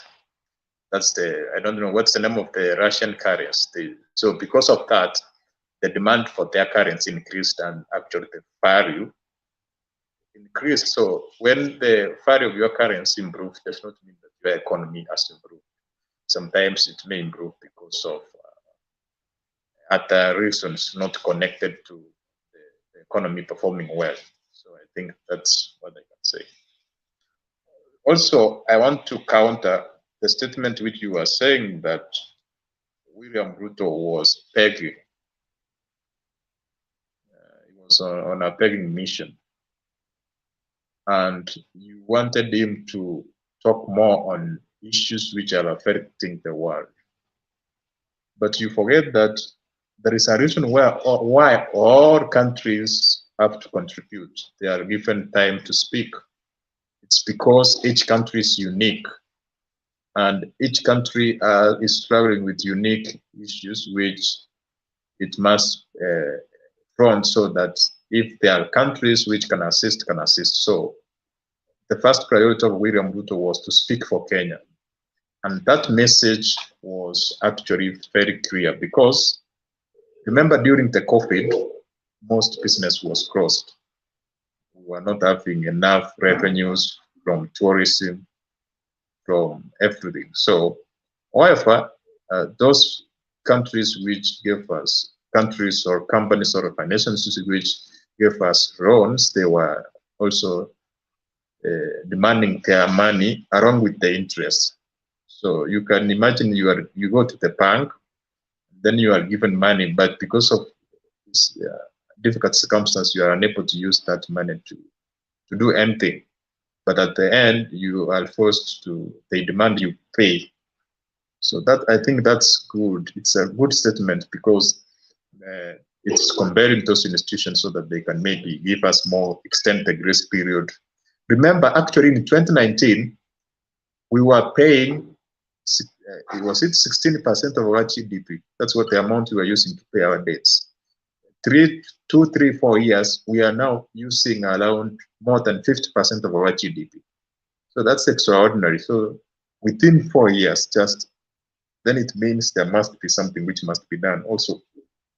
Then you can't demand William Ruto to do specific changes in Kenya and also complain when he is trying to seek assistance or funding to implement those which you are demanding, those promises or programs which you are demanding him to implement within the country. So, and he was balanced. He was able to give the case of Kenya in a global context way. Also, he touched on climate change. He touched on all issues of importance. So, I think the speech was good, unless you are biased in a way. Duke, I just read you an extract from the statement of William Ruto. And if you want me to repeat again, he says developing countries being heavily burdened by the external debt servicing risk, the risk of losing development gains due to the shocks inflicted by the pandemic. I call upon global financial institutions and international community to take urgent measures and release all existing financial instruments and provide much needed financial liquidity and secure better fiscal space for developing countries like Kenya. This guy was purely on a begging mission. And there's nothing to hide here. Don't sugarcoat it. You know, okay, what's wrong with begging? Because they are the same government that told us they are not going to beg money. They are not going to borrow from outside. So, Makiadi, you are the kind of a person who is hell bent to criticize this government, to make sure that every stride they make towards the prosperity of our country, you have to call them names. I'm glad that for once you acknowledge the mastery skills of English language of Dr. William Samoei Ruto, that he articulated his points very well in his mission for vending for our country. There is no country that doesn't beg. Even United States begs. Every other country begs in different ways. That was our way of begging. When we have countries such as United States who have their embassies in Nairobi, where they are arrogant beggars, having our citizens going to their consulars, embarrassed, they are abused and mistreated, yet they pay for the fees. That's one way of begging. So same way, we are asking for funding, and we are saying we are requesting these people to release every financial aid that is available to us. There is nothing. Mwanaume ni kujitafutia. Huyo mwanaume ameenda kutuombea, wacha ikuje tuone kama hiyo chakula itakataa kuingia kama ameomba. Ama Duke namna gani? It was not begging for the institutions or the government to render us more money. He's trying to address the situation which we are in. Your audio is on and off. Ama Makiadi wewe unasikia? No, if you unmute, sometimes Duke has an issue. Let's try to mute both of us to one. Duke, go ahead. I was saying we have a crisis in terms of the repayment of debt, because it's limiting limiting our revenues. For instance, we find that the taxes which we get, we are forced almost to pay almost all of it to debt. And the reason is because during the grace period, which was maybe 4 or 5 years, there was a pandemic. So that grace period was not of use so that those projects can be able to generate reasonable or sufficient revenues. So that in mind, it's prudent for institutions, those who gave us that money, to reconsider or to come up with new adjustments so that we can be able to be fitted in properly. For instance, even if you have a bank loan and you are unable to pay, you can go for renegotiation. I found myself in that situation. You go to the bank and then you say, I'm unable to pay because of APCD.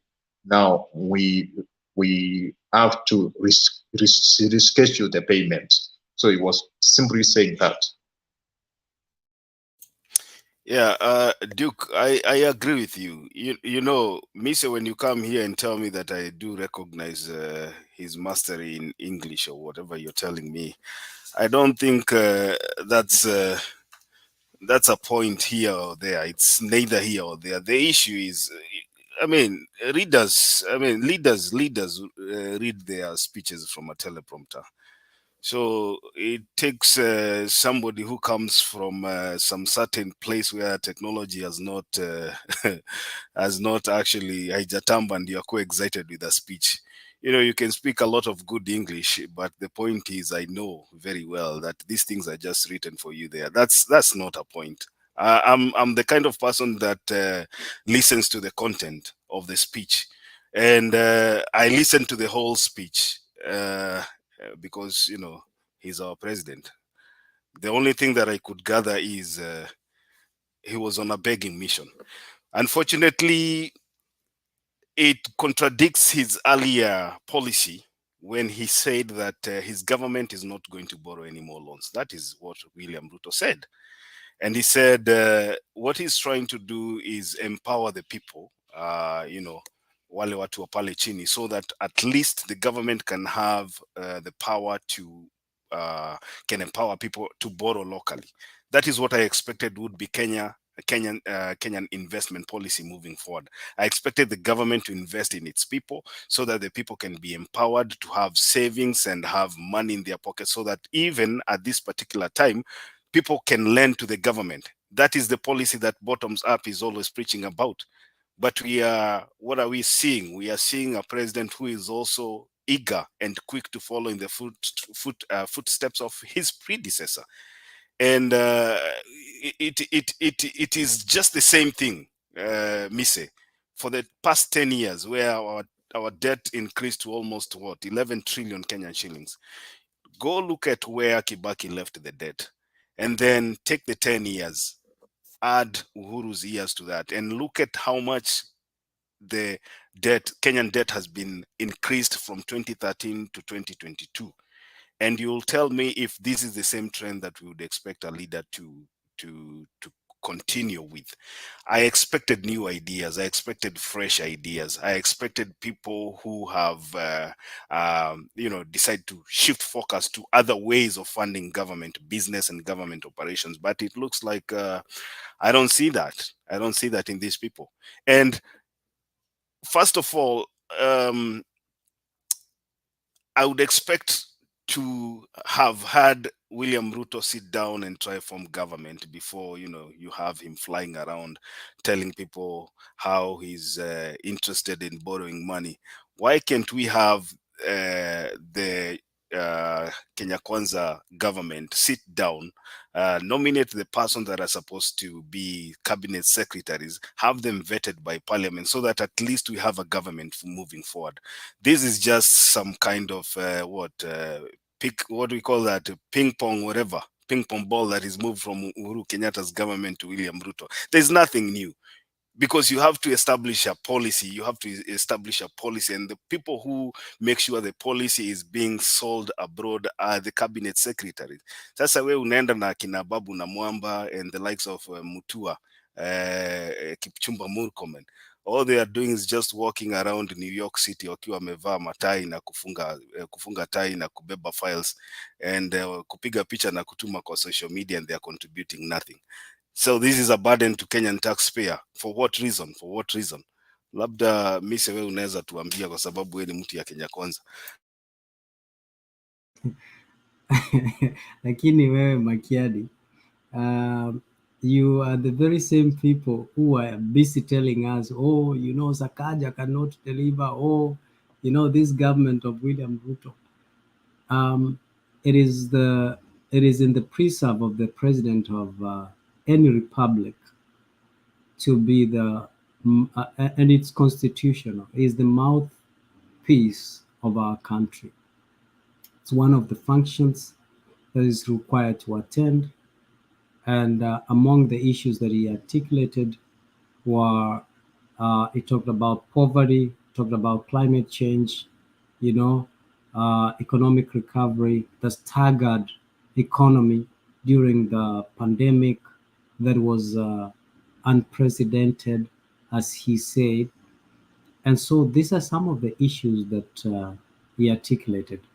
A lot of people are telling us, oh, you promised us this, you promised us that.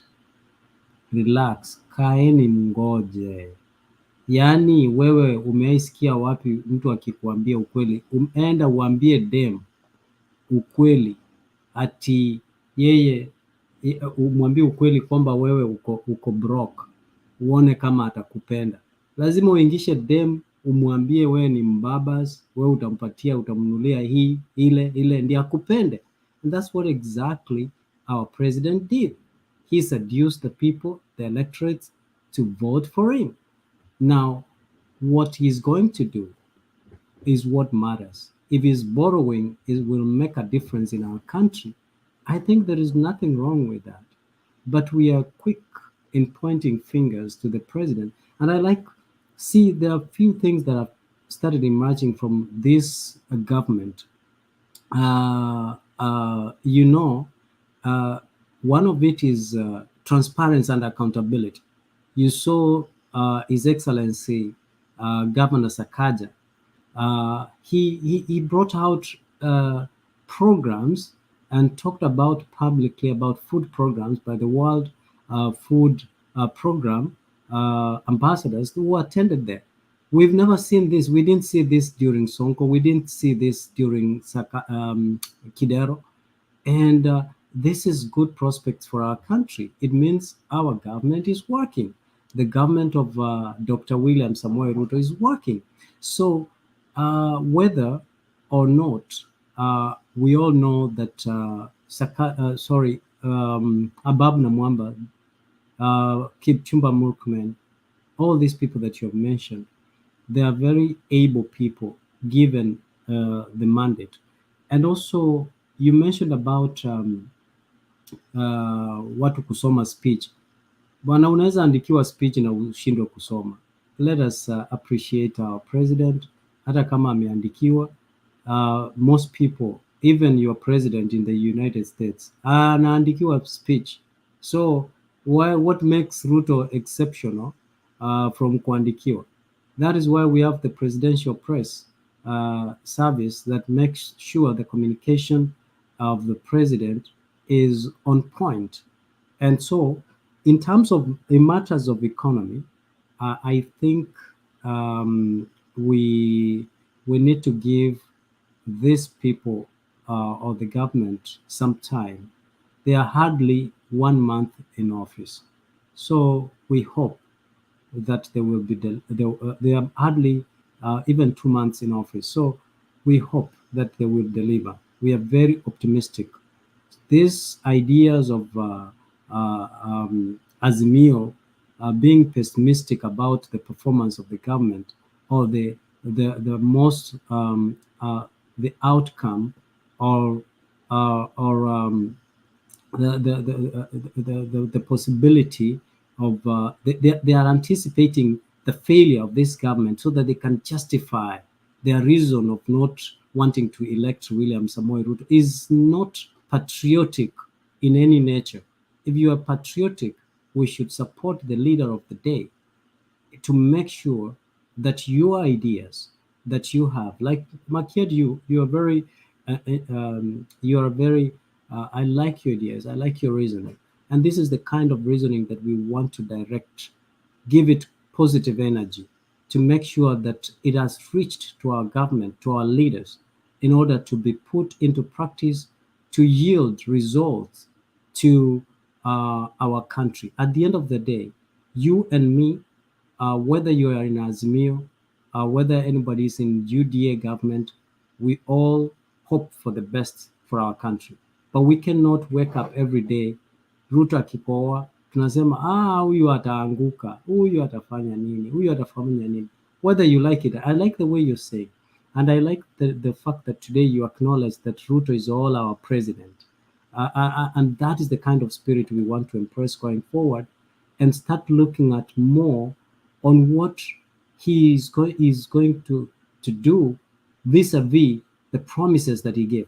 We all know that most of the promises that the most governments give, sometimes they don't fulfill them, because when you get to the office, there are some pending projects from the previous government that you have to make sure that you have continued that because there was already a budget assigned to that.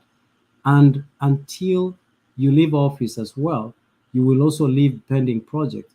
So tupatie hawa jamaa tuwache vitendawili mingi na kuwa prophets of doom, but tukue prophets who are going to prophesy prosperity for our country. And that's what we are asking as Mio. Thank you.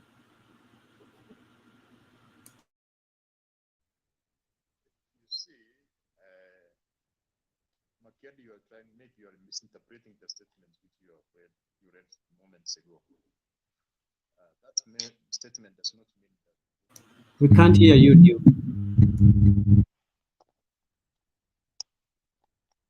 Are you getting me?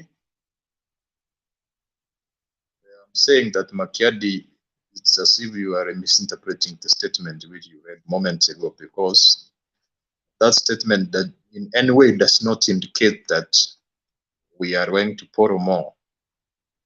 In any way, if you see the way the government gets its revenue is that through taxation, through loans, or grants or aid. So when he is requesting countries and institutions to help, they can help in terms of grants or aid packages. So that does not mean borrowing. Therefore, begging institutions and countries to help does not mean you are begging them to give you more loans. You are trying to.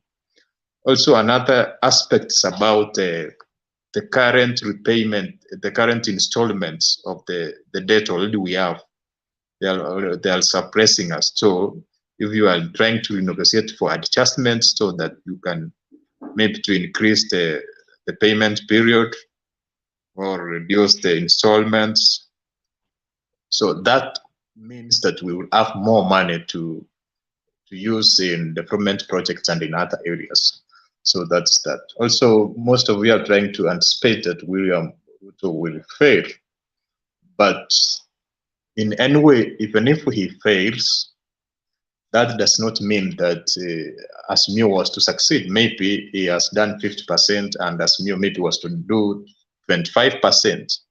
So you cannot actually try to tell Kenyans that they have made a mistake by electing William Ruto, because we don't have two concurrent governments which you are comparing.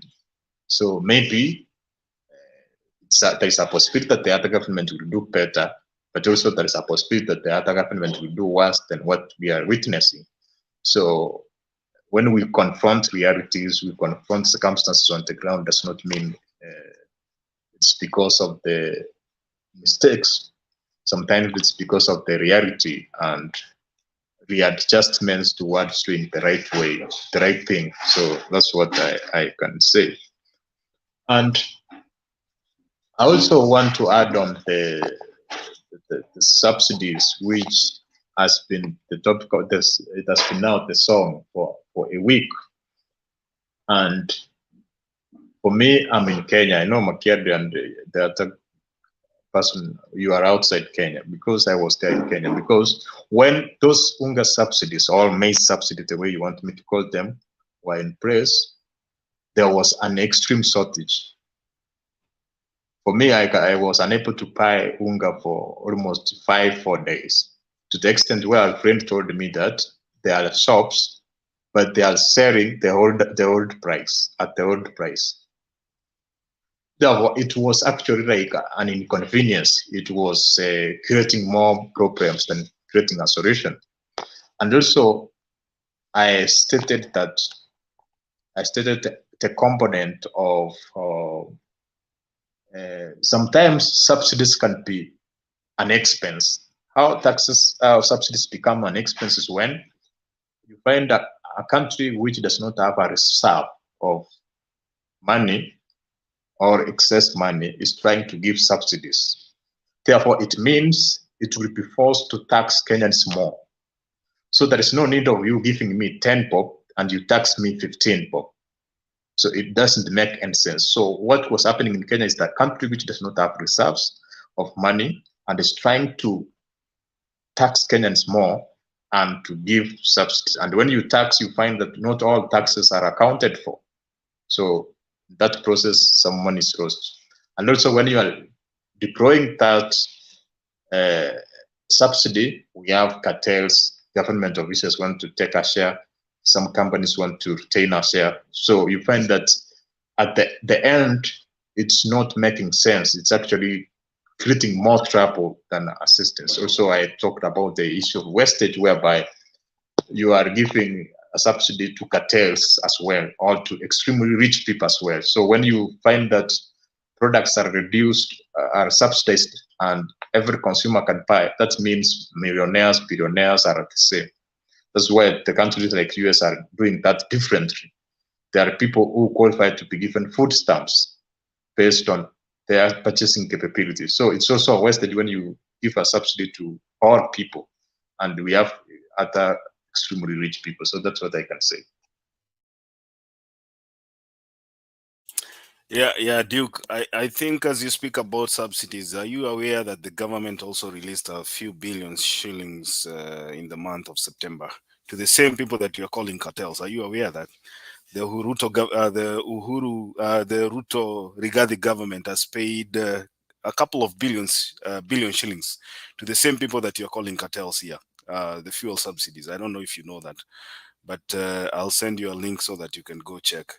The issue that I'm saying is this: we are looking at a government that already has started on the wrong foot, and let me just read you a couple of issues that I would take exception with this government. Now, this government says that it found only 93 million shillings in the treasury. So the same government says it has given judiciary 3 billion. It used 200 million for its inauguration. The UK and US trip was allocated 320 million Kenyan shillings.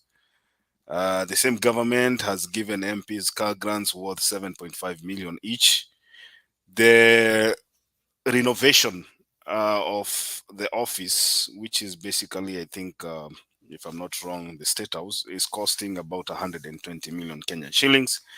And also there's a bit of renovation that is being done in the Deputy President's office that is costing Kenyans 95 million. And finally, 3.5 billion shillings released to the fertilizer subsidies. Now, on top of that, there's another issue I wanted to ask you guys here. Why would the president right now be asking seeking public participation on the role of the chief administrative secretary? I think, Mise, you are a lawyer here. Why can't you give us? Is the CAS position legal, or it is an illegal position?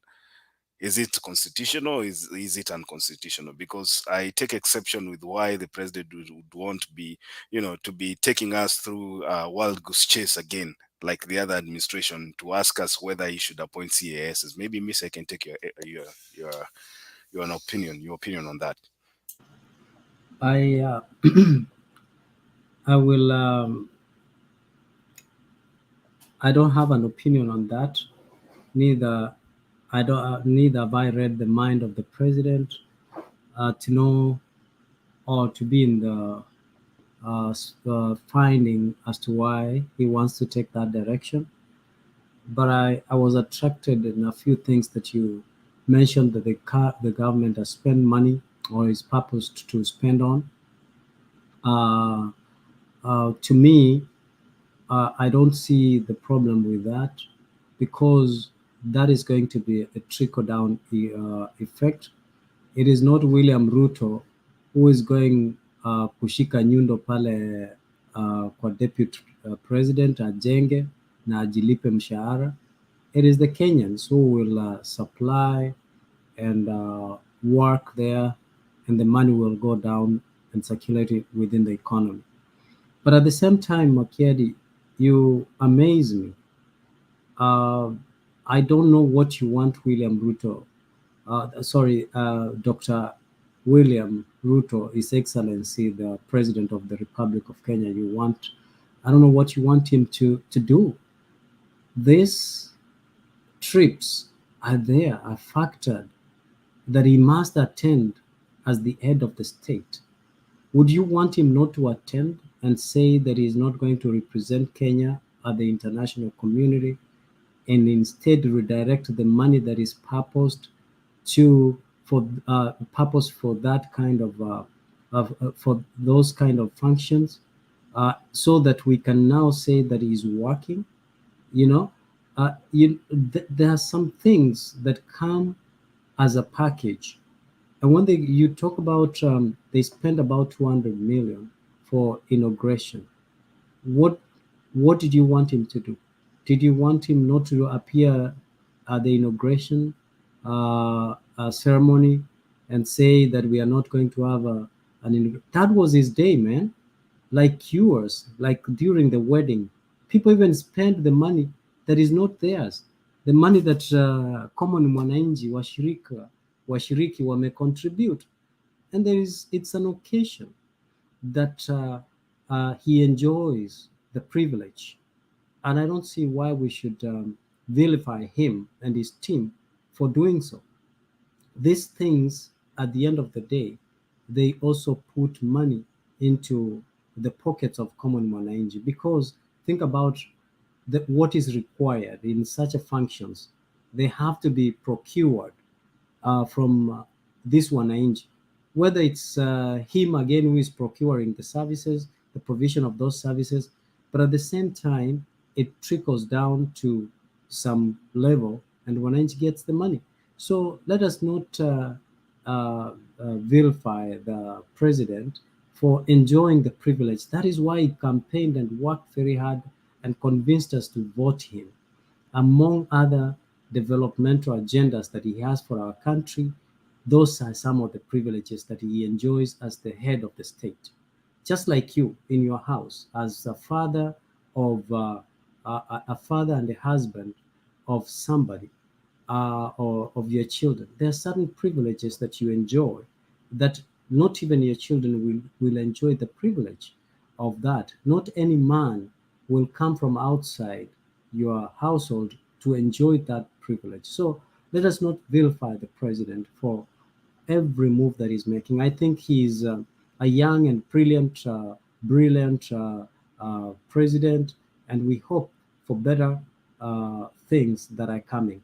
The decisions that he has made, that is the responsibility we charged him. Whether they will be wrong or right, we woke up early in the morning and we went and voted for him.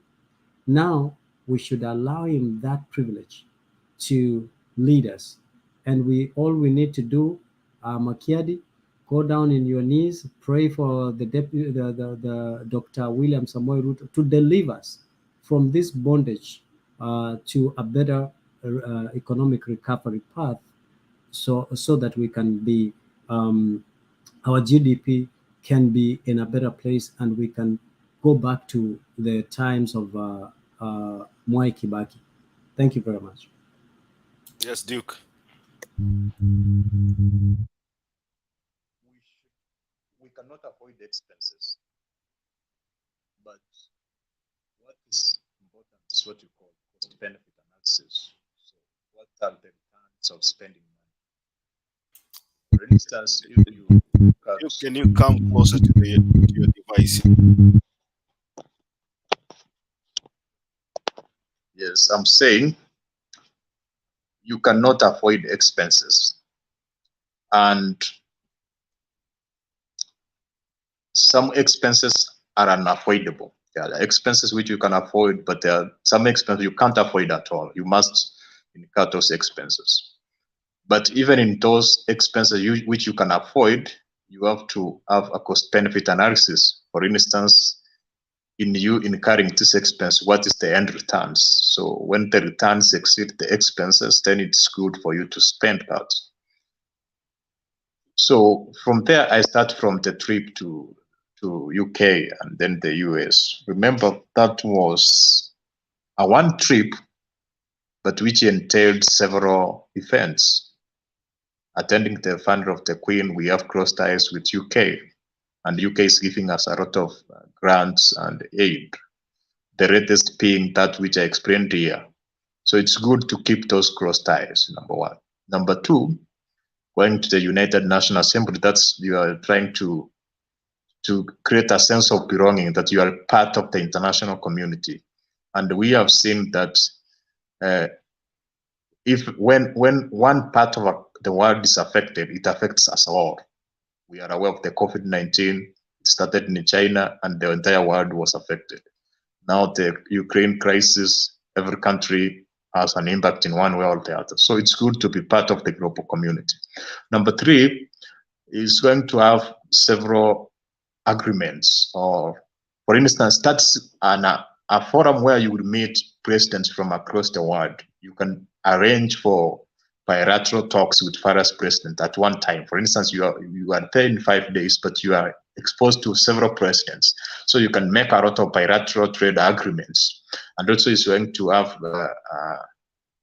trade agreement or conversation with the president of the US. So that trip was critical, and I feel that the benefits will exceed the expenses. But coming to the inauguration, it's the outgoing government which was organizing for the inauguration. Remember, the president was not the president until the time he was sworn in. So there was a mandated transition committee along with the outgoing president. They are the people who organized for inauguration, not William Ruto. Then regarding the renovation of the offices and the what, it's obvious they have to be renovated. But I feel the expenses should be minimized. It should not be an avenue where people are trying to take money out of the treasury in the name of renovations. But I disagree with the members of parliament trying to raise their salaries. That's greedy from my side. So, and I feel that should be controlled in a way. But also, from the practical point of view, you find that those are the parliamentarians, the ones who come up with a lot of legislation. So even if I was very sure that in one way or the other, they have to find a way to increase their salaries, to retain their expenses, and even to bring back the CDF. So it's going to be very difficult to take away from that away from them, provided that they are one who passed the registration and who may come up with several policies. So I think that's what I can say. Okay, can I add something quickly? To actually even think that the president should have not attended the UN General Assembly is like asking Kenya to disconnect from the backbone of the International Court of World Justice, okay, and then to the Secretariat, the Economic and Social Council, the Security Council, trusteeship, and you're talking about Commission on Human Rights, International Labour Organization, United Nations Children Fund, United Nations Education, Scientific and Cultural Organization, World Health Organization, all that. So his attendance is in that council, in that meeting, is very significant and key, and a connector to all those areas that I've mentioned. So regardless of what it costs us, we have seen when we were attacked by the when we in the past, when we have had some sort of attack, Kenya has received tremendous support from the international community. And if you look at Kenya, is a base, a military base for very many, other countries that are members of this. Members of this the United Nations. So let us allow the preserves of the president and the privileges ndio atufanyie kazi. Asante sana Bwana John, na kusalimia kwa umbali. Okay, before John comes in, I just want to ask you, Mise. I think you are not a stranger in Jerusalem. You've seen both Duke and Mise. You've seen most presidents, including Uhuru Kenyatta and even, let's say, Joe Biden or whoever you know as a president. Whenever they have trade between countries, they have their cabinet secretaries who actually do the signing. I think, Mise, you are a witness to that. So the presidents negotiate trade deals, and then you have your cabinet secretaries doing the signing. I think you've seen that.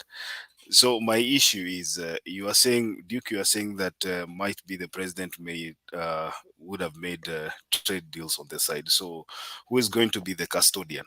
Because I expected at least probably a permanent secretary or so from the previous regime or something, because that is somebody who has the mandate, has been given the mandate to do that.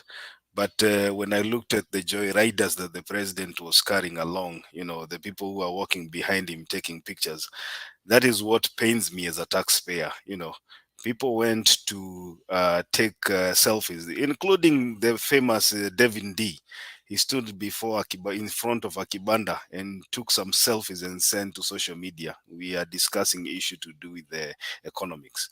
And, if you have a regime that is complaining about being broke, then it is common sense for you to be prudent in the way you use your funds. And that is my point of departure from your argument. I agree. You might give him the benefit of doubt for attending that. It was his first. But then I look at the team. Why shouldn't we have a leaner team? Why shouldn't we have a team that specifically goes there for the intended purpose? If it was about discussing issues to do with security, I would have wished to see probably a permanent secretary from the Ministry of Defense, if it's something to do with the military. Or probably if we are talking about tourism, improving tourism in our country, I'd expected to see maybe Najib Balala there. That is the kind of debate I want us to move forward. But you look at the people. Mise, you've seen those pictures on social media. These are joyriders, and these joyriders have nothing to bring to Kenyans. All they did was to go to New York to take pictures and send to social media showing us that they are there. Let me go to John, and then I'll come back to you, Mise.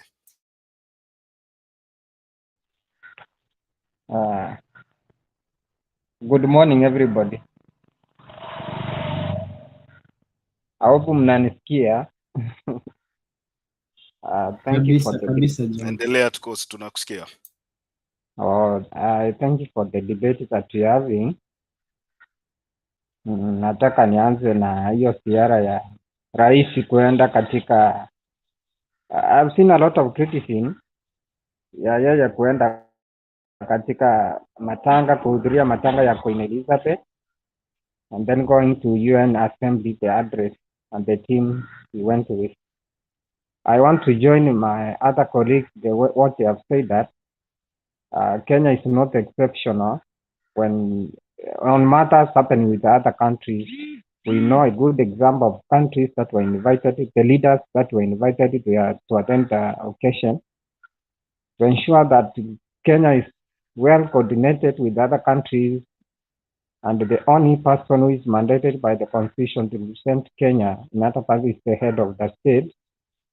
and which he did. So when he went there, he represented Kenya on national matters with other countries. If you take an example, even when we had the swearing in of the 50 presidents, there are some leaders who came from other countries to attend the inauguration ceremony of the president. That's the coordination we are talking about, good neighboring, working together with other world leaders, because I know no country can stand on its own. There are some issues when you are invited, you attend that to show the unity of moving together. And then going to the United Nations, that's assembly attended. I listened to the speech of the president very well. First of all, I have to congratulate him. It was a very good speech because he was able to articulate some issues concerning the country on the deaths and the effect of COVID-19 and how it has affected our economy. And I speak on behalf of Kenya as well as the other African countries on how they survive, urging other developing countries to help the developing countries from the mother because the economy is not in a good condition. So he was able to air out the effect, how they impacted the developing countries and the need for those developing countries to chip in and give a hand on how they can rescue the country. He spoke about the security and said Kenya is well represented. We have a representative on security of the Nations, League of Nations, where security matters can be handled. He spoke much on that Kenya is committed to work with it to ensure that security in our country, peace and coexistence in our country and the borders and our neighboring countries. So it showed the commitment of his government to work together to ensure there is peace and the stability in the country.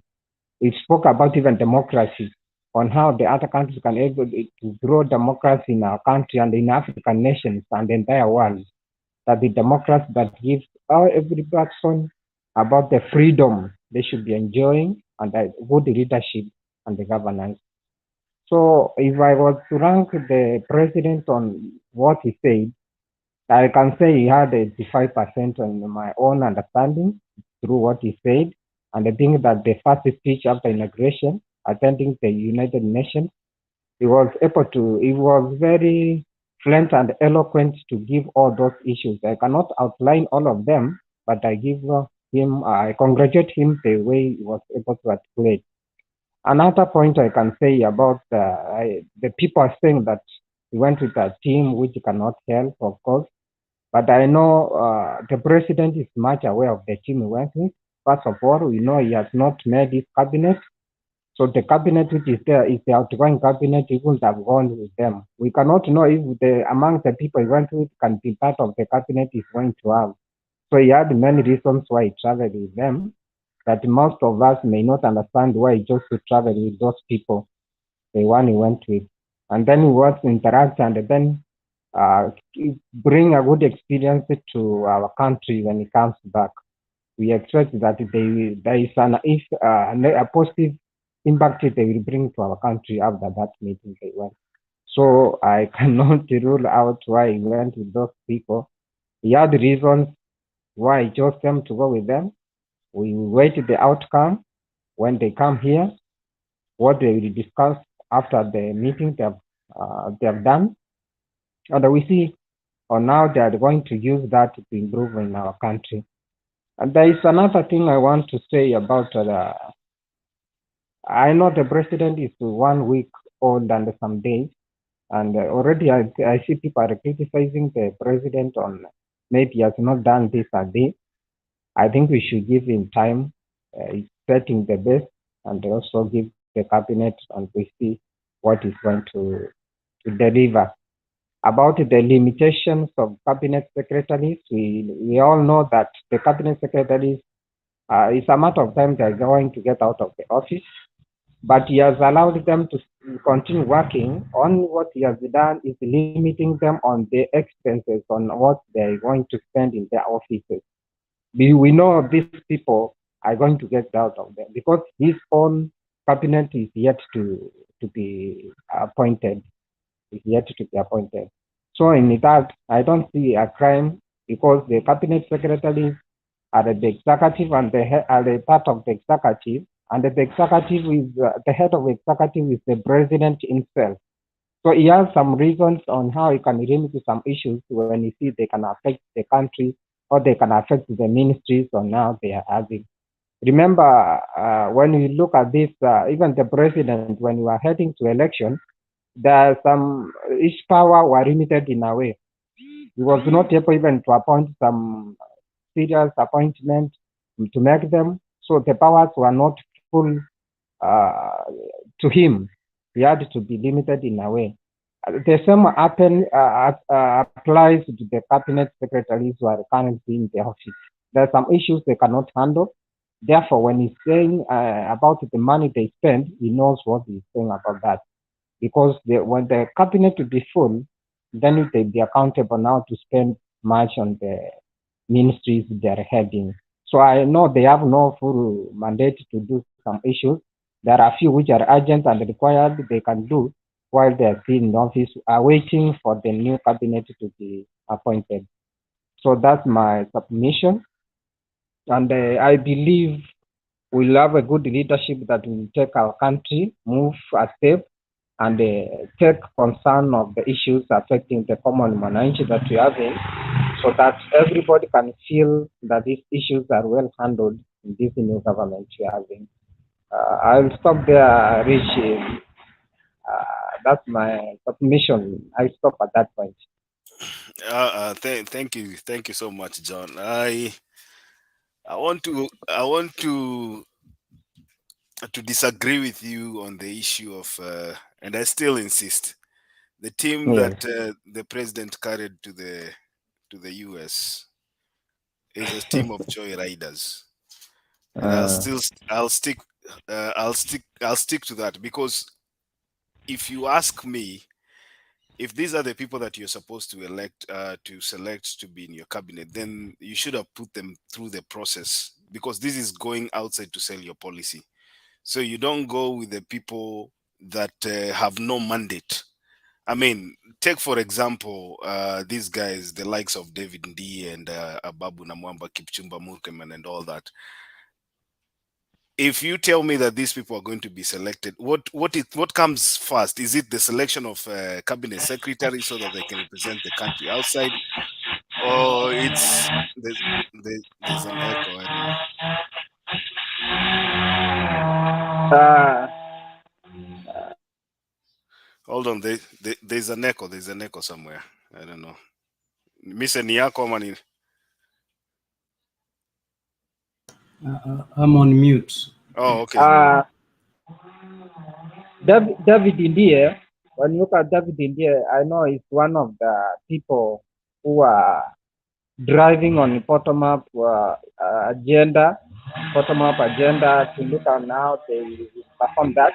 It's one of the people he was using to come up with the idea of bottom-up economy, building up. Maybe he was going to take them there, maybe to have some experience on how they are going to perform there. If you have the speech of the president, he also was telling about the bottom-up economy. And David Ndii is part of that, piloting of that. So David Ndii, we cannot rule him out. It was part of what they were giving. Apap Namwamba, we know he has served in the sitting government. Apap Namwamba was there, working in some serious ministry under Uhuru Kenyatta government. So Apap Namwamba can work on a capacity where he can be appointed to. So I cannot rule them out, but I know there is some role they can play given that opportunity to do it. If Apap Namwamba has worked in the Uhuru government, why not in the Ruto government? If David Ndii has participated in getting the agenda of bottom-up economy, why that when the government formed it cannot work? So I think there are some roles they can do in that government. Yeah, but you remember there's a process through which a cabinet secretary is appointed. The president names a person, the person has to go through parliament. And if the parliament vets that person and agrees with the president's appointment, then that person can be sworn in as a cabinet secretary. So I don't think, I don't know which comes before the other, but I would have believed that, hold on, Mr. I would have believed that these people should, if they are, if William Ruto has intentions to appoint these people to cabinet, then let them go through the process. You cannot start functioning, as a cabinet secretary, John, like you want to imply, without being vetted by parliament. So kama wanataka kuwapatia kazi, let them go through the right channel, and then we can see what they are made of. Right now, for me, I still call them joyriders, people who are using taxpayers' money for show off, and taking selfies just to show that they are in New York. I'm done with that, Mise.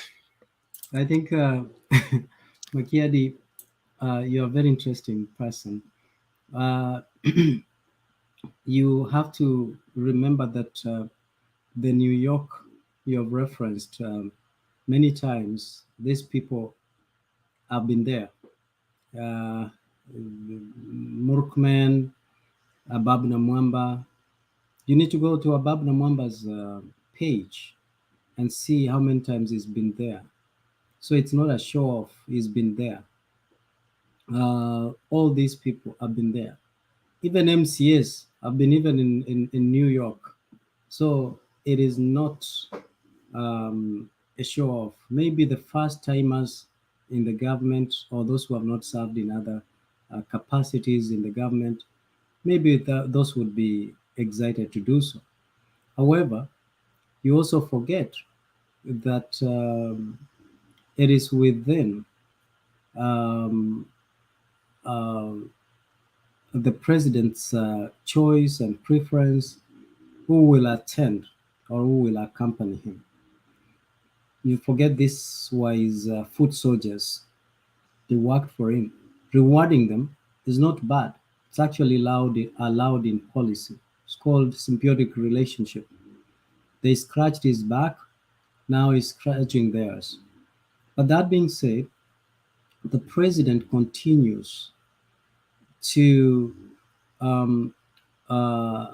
teach us what is written and revealed in the Bible. If you look at Moses sent spies to scout out the land of Canaan for the future. And when you see the president going with the likes of Abab Namwamba, very brilliant people, you cannot doubt their ability in terms of sijui kama Oscar Sudi ako kwa hii, and if Oscar Sudi is in this ako kwa hii kikundi ilienda hapo, then Oscar Sudi yeye tunaweza anza kudoubt maneno yake, lakini hata hivyo we are talking about able people who have contributed immensely. At the Senate, you can see the bills. Abab Namwamba ambaye alikuwa jemedali mkuu wa baba Raila Amolo Odinga. So when they were supporting Baba that time, they were sanitized and they could go anywhere, and even if they took selfies, nobody cared. And now that they are with William Ruto, we are castigating their trip. They went to spy. They will bring back their findings. And actually, John, you said something that I thought about. You're right. Who knows? Maybe Abab Namwamba is the cabinet minister. Is the cabinet, is in the cabinet. And also you mentioned, Makiadi, that they should go through the right procedure. It's okay. A time is coming. They will go through the process. And you know very well UDR's numbers. So if it's voting, whoever the president's choice is will sail through. So that is not a problem. You shouldn't be worried about that. The numbers will speak volumes. So even Joe Biden, when he leaves and goes to any other country. Even when Obama came, he came with his own entourage. There is that provision. So it's not William Ruto who has reinvented the wheel. This is the common culture among presidencies. So let's give the guy a break. Let him enjoy. He needs that privilege. That's what comes with power.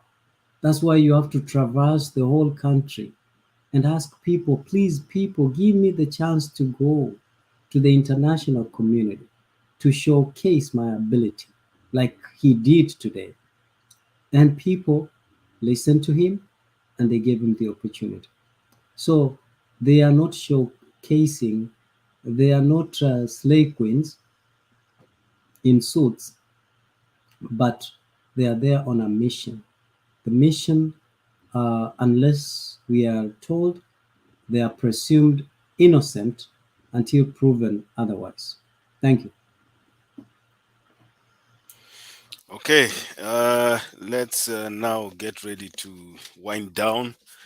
So it's been 9 hours 33 minutes, and I agree with you, Mise. I agree with John Nyakeruri, but I still stand on my ground and say that I think a government that is complaining about being broke should always have its priorities right. That's where I stand.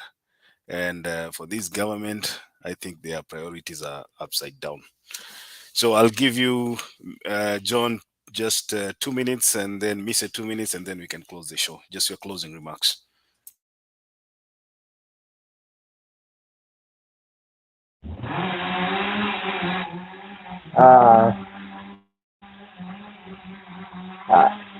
Well, there's a lot of noise around, but let me talk about nimesikia LM hapa ameniunga mkono hapa, naona mention about Ababu Namwamba. Ababu Namwamba was, by the way, the Secretary General of ODM before he left that. I know Ababu Namwamba is a very strong leader that we have. We cannot underrate him. Ababu Namwamba has been working, he served in ODM and served very well as a Secretary General. On that at the end, alipotelea mahali akaenda kuungana na Julia Ojiambo kwa politics yenye ilimrudisha nyuma. But they will remain in ODM, should be a powerful person that will be talking around. So I know he's a very capable leader of leading and giving direction on what to be done. And I give even an example. If you have served, you have served in ODM as a Secretary General, you have served in Uhuru government, then we cannot say that we cannot perform all these duties well. What I want to say is that by the way, we are giving this government some time to work, and then Ruto is coming back, and then we see what he's going to give to the Kenyans and the response, and as we wait the cabinet to be nominated. I know he's setting a base on how he can take this country forward. He's setting a good base, get the cabinet secretary. If it's possible, we have a supplementary budget that's going to handle some serious issues that should be taken before we get the budget, which will be done next year, where you can use all the budget to allocate on all its proposals and the manifesto he had for the government. But we are hoping, all what I can also ask is Kenyans, I know the economy is not good as such, but you have seen even the central bank, that the person who is in charge of central bank mentioning that our economy is not good. And that's a truth and a fact. But now it ends to the head of the state. What are you going to do as a president now? It's a fact now. All Kenyans understand the economy is not good. But we are giving room for him to find a solution that will help our economy to move to another level. The economy to be better, people to get something to put in their mouth. Because when you are at the head of the family, you cannot keep on telling maybe your family the uchumi ni mbaya, at the end of it watoto wako watahitaji chakula, and that's what's happening. So we are hoping we're going to do something as Kenyans are trying to find a solution to handle these issues that are time, so that people, at least their life can improve a bit on it. Then we see how can we move forward. So another thing, we should work, as we say that even if we have a government, people should work, go to their various places of work and then earn a living. It's not restricted way to make it. Something good is going to come. We should be working as we get the environment to set the government to set a good environment where everybody is able to work to earn a living. So let's be united. Politics is over, but criticism is allowed to any government so that it can discharge its duties in a proper way. But politics is over. Criticizing is allowed. The opposition, those who are asking, questioning the government the way it's going to work, is the constitutional mandate, and they are right. And when the government put on check, it will perform well. Unlike when the government does things that nobody questions, nobody asks any questions. But when that one is done, that's an improvement of democracy at a country which is stable in a democracy, whereby the government can do everything in a good way to serve with people equally. Because when you are the leader, you lead everybody across the board. So mbolea, nimeona mbolea imefika hata kwetu. Mbolea imefika nyumbani hata kama watu wamepanda. Wamepanda, lakini wanasema atafanya top tracing. It can improve the yields on what they are going to harvest. Hapo Kisii nimeona mbolea imefika tena. Kama imefika, watu wapate mbolea, wapande. So that we see we can have, if we can have a permanent solution on food shortage in our country. So that is, we have this season of rain, watu wapande chakula ikuwe supply in the country. We are suffering, we have had northern part of Kenya having droughts all over. Animals are dying, and I see everybody witnessing about this. You have seen leaders from northeastern, the other parts which are dry, asking it to be set as a national disaster. But now, all right, John. All right. Well wishers. They are asking well wishers from other counties which are able, if they can do something, maybe they get water and can food to take. Okay. I stop there. I think that you want to comment. Yes. So now we are closing. Mise, we are taking the closing remarks. So, Mise. Yeah, thank you very much. I think John, walisema ati wewe you are the true example of the hustler. Hapo nyuma wanasema hiyo kioski ni ya mama mboga, watu wa chini wanakunywa chai hapo, walikuwa wanauliza chai ni pesa ngapi. And that is how bottom up works. But you've mentioned a lot of things, and I want to first say that a lot of people here are still nursing wounds from the last election, and they cannot embrace the reality that the President of the Republic of Kenya is Dr. William Samoei Ruto. And Makiadi and Thempa and Julia, you know, I really admire you guys. You are very strong. Your resilience is evident. That's why people who are very determined, like Bob Papa Adams, you know,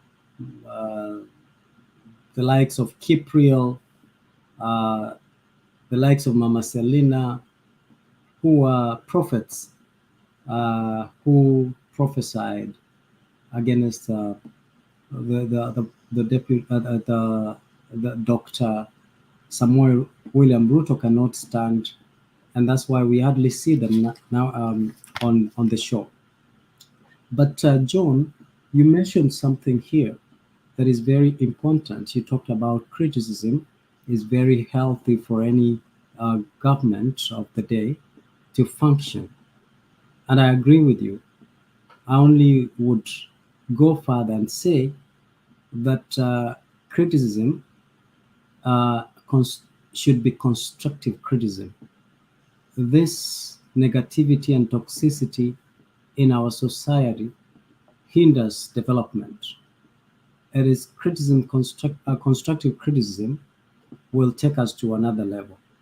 And so that is what we welcome kama sisi watu wa serikali ya huko chini. We welcome constructive criticism. Ndio hii serikali ifanye kazi. And it is also to be understood that Abab Namwamba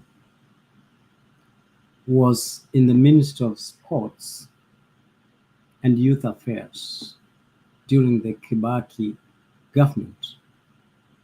And Abab Namwamba, he is actually the Chief Administrative Secretary of the Ministry of Foreign Affairs of the Republic of Kenya. So he is rightly within that entourage because he's in the Ministry of Foreign Affairs. So we need to do a little bit of research before we cast fingers or cast doubt to the deputy's choice of the people that will accompany him. And so I wanted to finish and say people like Kipchumba Murkomen, who were I think he was the majority leader at the Senate. And so for that reason, these are very experienced people, knowledgeable, and I'm sure the contacts that they will make at the international community will greatly influence our country. You know, you have to think about like the Abab Namwamba's foundation. How many people has it helped? That is the bottom up that we were talking in the government of William Samoei Ruto. And so the more organizations that we have that will come to Kenya in any capacity, they will bring resources that will actually help us improve our economy. So that is what I want to finish saying, that wale wote walikuwa wanatupiga hapa kama Mama Selina, Mungu aliwachapa kiboko mpaka wakanyamaza kabisa, na wale wote wanaendelea kupiga serikali ya William Ruto with being pessimistic kwamba haita perform tena, Mungu atawachapa kiboko mpaka mnyamaze kabisa, na our country will go to a greater height. One day, Makiadi, you know, Makiadi is a wise person. He changes his mind. When there is credit, he gives credit where it's due. And I believe in few days from now, a few months, about 6 months, Makiadi will be here complimenting the progress, the baby steps this government would have made by then. So thank you, Makiadi, and I hope to see that day when you will start realizing that His Excellency Dr. William Samoei Ruto's government will bring prosperity in our country. Thank you. Missy, let me just finish by saying this. I think most of us that did not support William Ruto are looking forward for a government that will start working. And I expected the zeal and the vigor that Kenya Kwanza had. You should have by now named your cabinet secretary so that they can go through the vetting process and get things rolling. That is what I expected. Unfortunately, it seems like that was not a priority. The only priority was for you guys to travel abroad, take selfies, and then, release fertilizer subsidies to cartels and probably regain the money that you spend in the campaigns. I want the president to come back home and name his cabinet, take the names to parliament so that those people can be vetted and people get to work. That is what Kenyans want. People do not care whether you address the UN assembly or what. You know, John, wakati uko na njaa kwako uendangi kupima nguo mpya, and that is what the government is doing right now. People are crying of hunger, watu wako na shida ya mafuta nini nini, but what the money the government gets, the first thing inafikiria ni kuenda matanga na mazishi all around, things that are not even adding value to Kenyans. So as much as you guys are saying some of us are bitter, what we want to see is a government that is rolling, a government that is ready kushukisha unga to 70 bob. We want to see mafuta imeshuka. We want to see the youth wakipata kazi. We want to see something happening in terms of security and, you know, just making sure that the common mwananchi down there has something to feed themselves. That is what we want to see. And let's see actions towards that direction. Hizi zingine zote ni hula balu. Mise, hii vitu ingine zote mnatuambia sijui speech ikaenda wapi, hizi zote ni hula balu, hakuna kitu inasaidia watu nayo. So mimi nataka kuona in the next few weeks, I don't know how much time you want us to give this government, how much time is enough time, because I believe when you swear you hold the Bible and get sworn in as the president, that is when your time starts. So there's nothing like give them 3 months, nothing like 100 days. Easy 100 days are never on paper. When you get sworn in, you begin working, and that is what I expect to see in the Kenya Kwanza government. Unless there's something who wants to add something, somebody who wants to add something for 30 seconds, nataka tufunge show so that we meet here tomorrow again. In 30 seconds, anything. Makiadi, I just wanted to correct someone who is misrepresenting you on the comment section that I'm patronizing you. They don't know that you're not the kind of a person who can be patronized. I think that is misrepresenting your character. And I want to make it clear that Makiadi is a very strong personality and is not that type of a person you think that can be patronized. So stop misrepresenting Makiadi. Mise, you know, we say we say that abuses or what do we call that?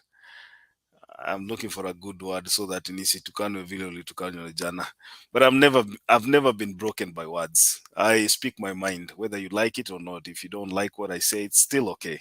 We are here to argue on what we believe in. You are a Kenya Kwanza supporter, I'm an Azimio supporter.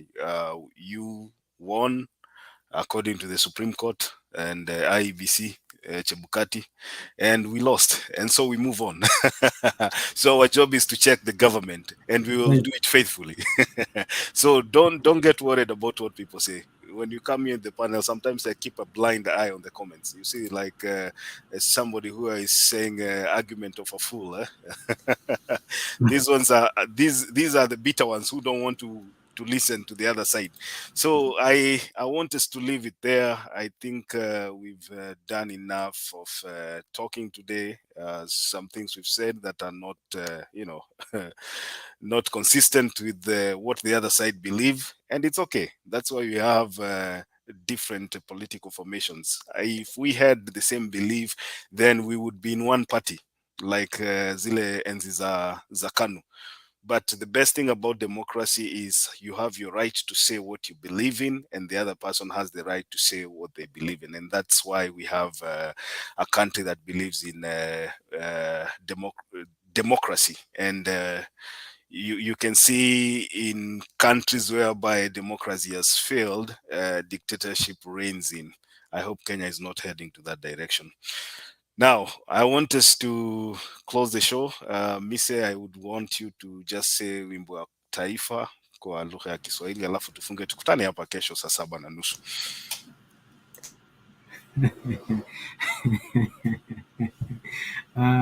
Thank you, Makiadi, for putting that record straight. Wacha niseme, unataka nifanye first stanza peke yake? Yeah, just the first stanza. Haya, acha nifanye katika kipengee cha kwanza. Mungu nguvu yetu, ilete baraka kwetu, haki iwe ngao na mlinzi, na tukae na undugu, amani na uhuru, raha tupate na ustawi. Haya, nitasema asante kwa wale wote ambao wameungana pamoja nasi kwa show. Kuna wale ambao wameingia saa hizi, naona Sara Ojo Dinda, asante sana. Mason Sanders, naona wewe uko na issues na Makiadi sana, lakini ni sawa, karibu sana. George Onyulo, Birian, Dani Darius for the Dani Darius, asante sana. Prince Ochran, asante sana. Argument of a Fool, Makiadi, asante sana. Birian, nani mwingine hapo? Hummingbird, John Dinda, Mason Sanders, ni wale tu. Balkis Mohamed, asante sana. Sarah O Black na kuona hapo. Waambie watume hata yellow diamonds hapo. Hawa ni watu wa blue peke yake. Unaona zinapigwa zenyewe. Sarah O, asante sana. Blue. Balkis Mohamed anasema mbele pamoja. Asante sana. Na kwanza hata nimekumbuka leo ni siku ya kusherehekea siku ya kuzaliwa ya Deputy Party Leader wetu Martha Karua, so I want to wish her a happy birthday. Mama, may you live to blow more candles and to see your star shine. Asante sana Dani Darius, blessings to you too. Hapa ni blue peke yake, mimi si hauna support hapa bana. Wanasema yellow ni kala chafu bana. hata black. Black akona roho gani huyu? Black hawezi piga hiyo kala, hata yeye anajua.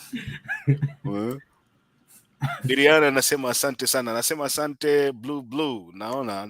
Naona kila mtu hapa ni mtu wa blue. Watu wa yellow wako usingizi. So wacha niwatakie siku njema. Remember to subscribe to Montembei TV if you've not yet subscribed, and also hit the notification button so that when the show goes live you'll be notified. Na utaingia hapo utapata link kwenye comment section.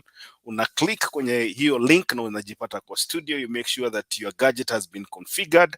Alafu utaingia kwenye show na uweze kutoa maoni yako. Maoni ni bure, si lazima uvae suti ukuje hapa, bora una working gadget, connectivity. Na Father Dani Darius anasema lazima ukuwe na working brain. Hiyo ndio ya muhimu. Do not punish us to listen to you like we've done to most of you today. Anyway, asante sana. Blue is royal. Unasikia hiyo? Black is beauty. Umesikia hiyo mise? Blue is royal, black is beauty. Wakusikia ni ule black wa Motema Mabe. Geoffrey Ruto anasema at Prince, that has not something to bring us. Please look at the bigger picture. Kenya is bigger than anyone. Asante sana Geoffrey Ruto. Geoffrey Ruto is our fan here. Ajaingia studio siku moja, tunataka kuona hapa. He's always here. Very, very faithful supporter of Montembei TV. Asante Geoffrey Ruto. Unakaribishwa Kenya, unakaribishwa tena hapa Kenyan time saa 7:30. Ukiwa nchi zingine sijui itakuwa saa ngapi, lakini show inaanza saa 7:30. Kichelewa kidogo labda saa 8:30. We hope to see you here tomorrow. Mise, thank you for being here. John Nyakirudi, tulifunga na wewe show juzi na nashukuru sana pia leo umestick around so that we can close the show together. I hope to see you also tomorrow when we close the show. Asante sana. Kuna mtu hapa anakuja na matusi yake, anaitwa UDA. Ni sawa tu, wewe unakubaliwa kuongea, it's democracy. God will make us strong even through IBC made Azimio people sick hata sasa hivi. Amina Limbu Shaban, Nora Masinde, Orio sana. Unajua ni salamu Mise. Lakini mtu ana make sasa wale those comments are very hii maneno ya kusema wewe ulifungua nani ukaona yuko uncircumcised. Hii ni upuzi. Kwani wewe unaangalia nyuma ama mbele? Wachana na Mise. There are people here, there are people who need prayers. Hao ndio tutatangulia kuombea kabla tuombee uchumi. Hao ndio tutatangulia kuombea. But anyway, wacha tuseme ni saa ngapi saa hii? Almost 10 hours. Wacha tuseme ni kikomo cha show yetu ya leo. Tuonane kesho majaliwa Mwenyezi Mungu. Be strong. Let's meet here tomorrow, same time, same place. Thank you. Adios. Adios.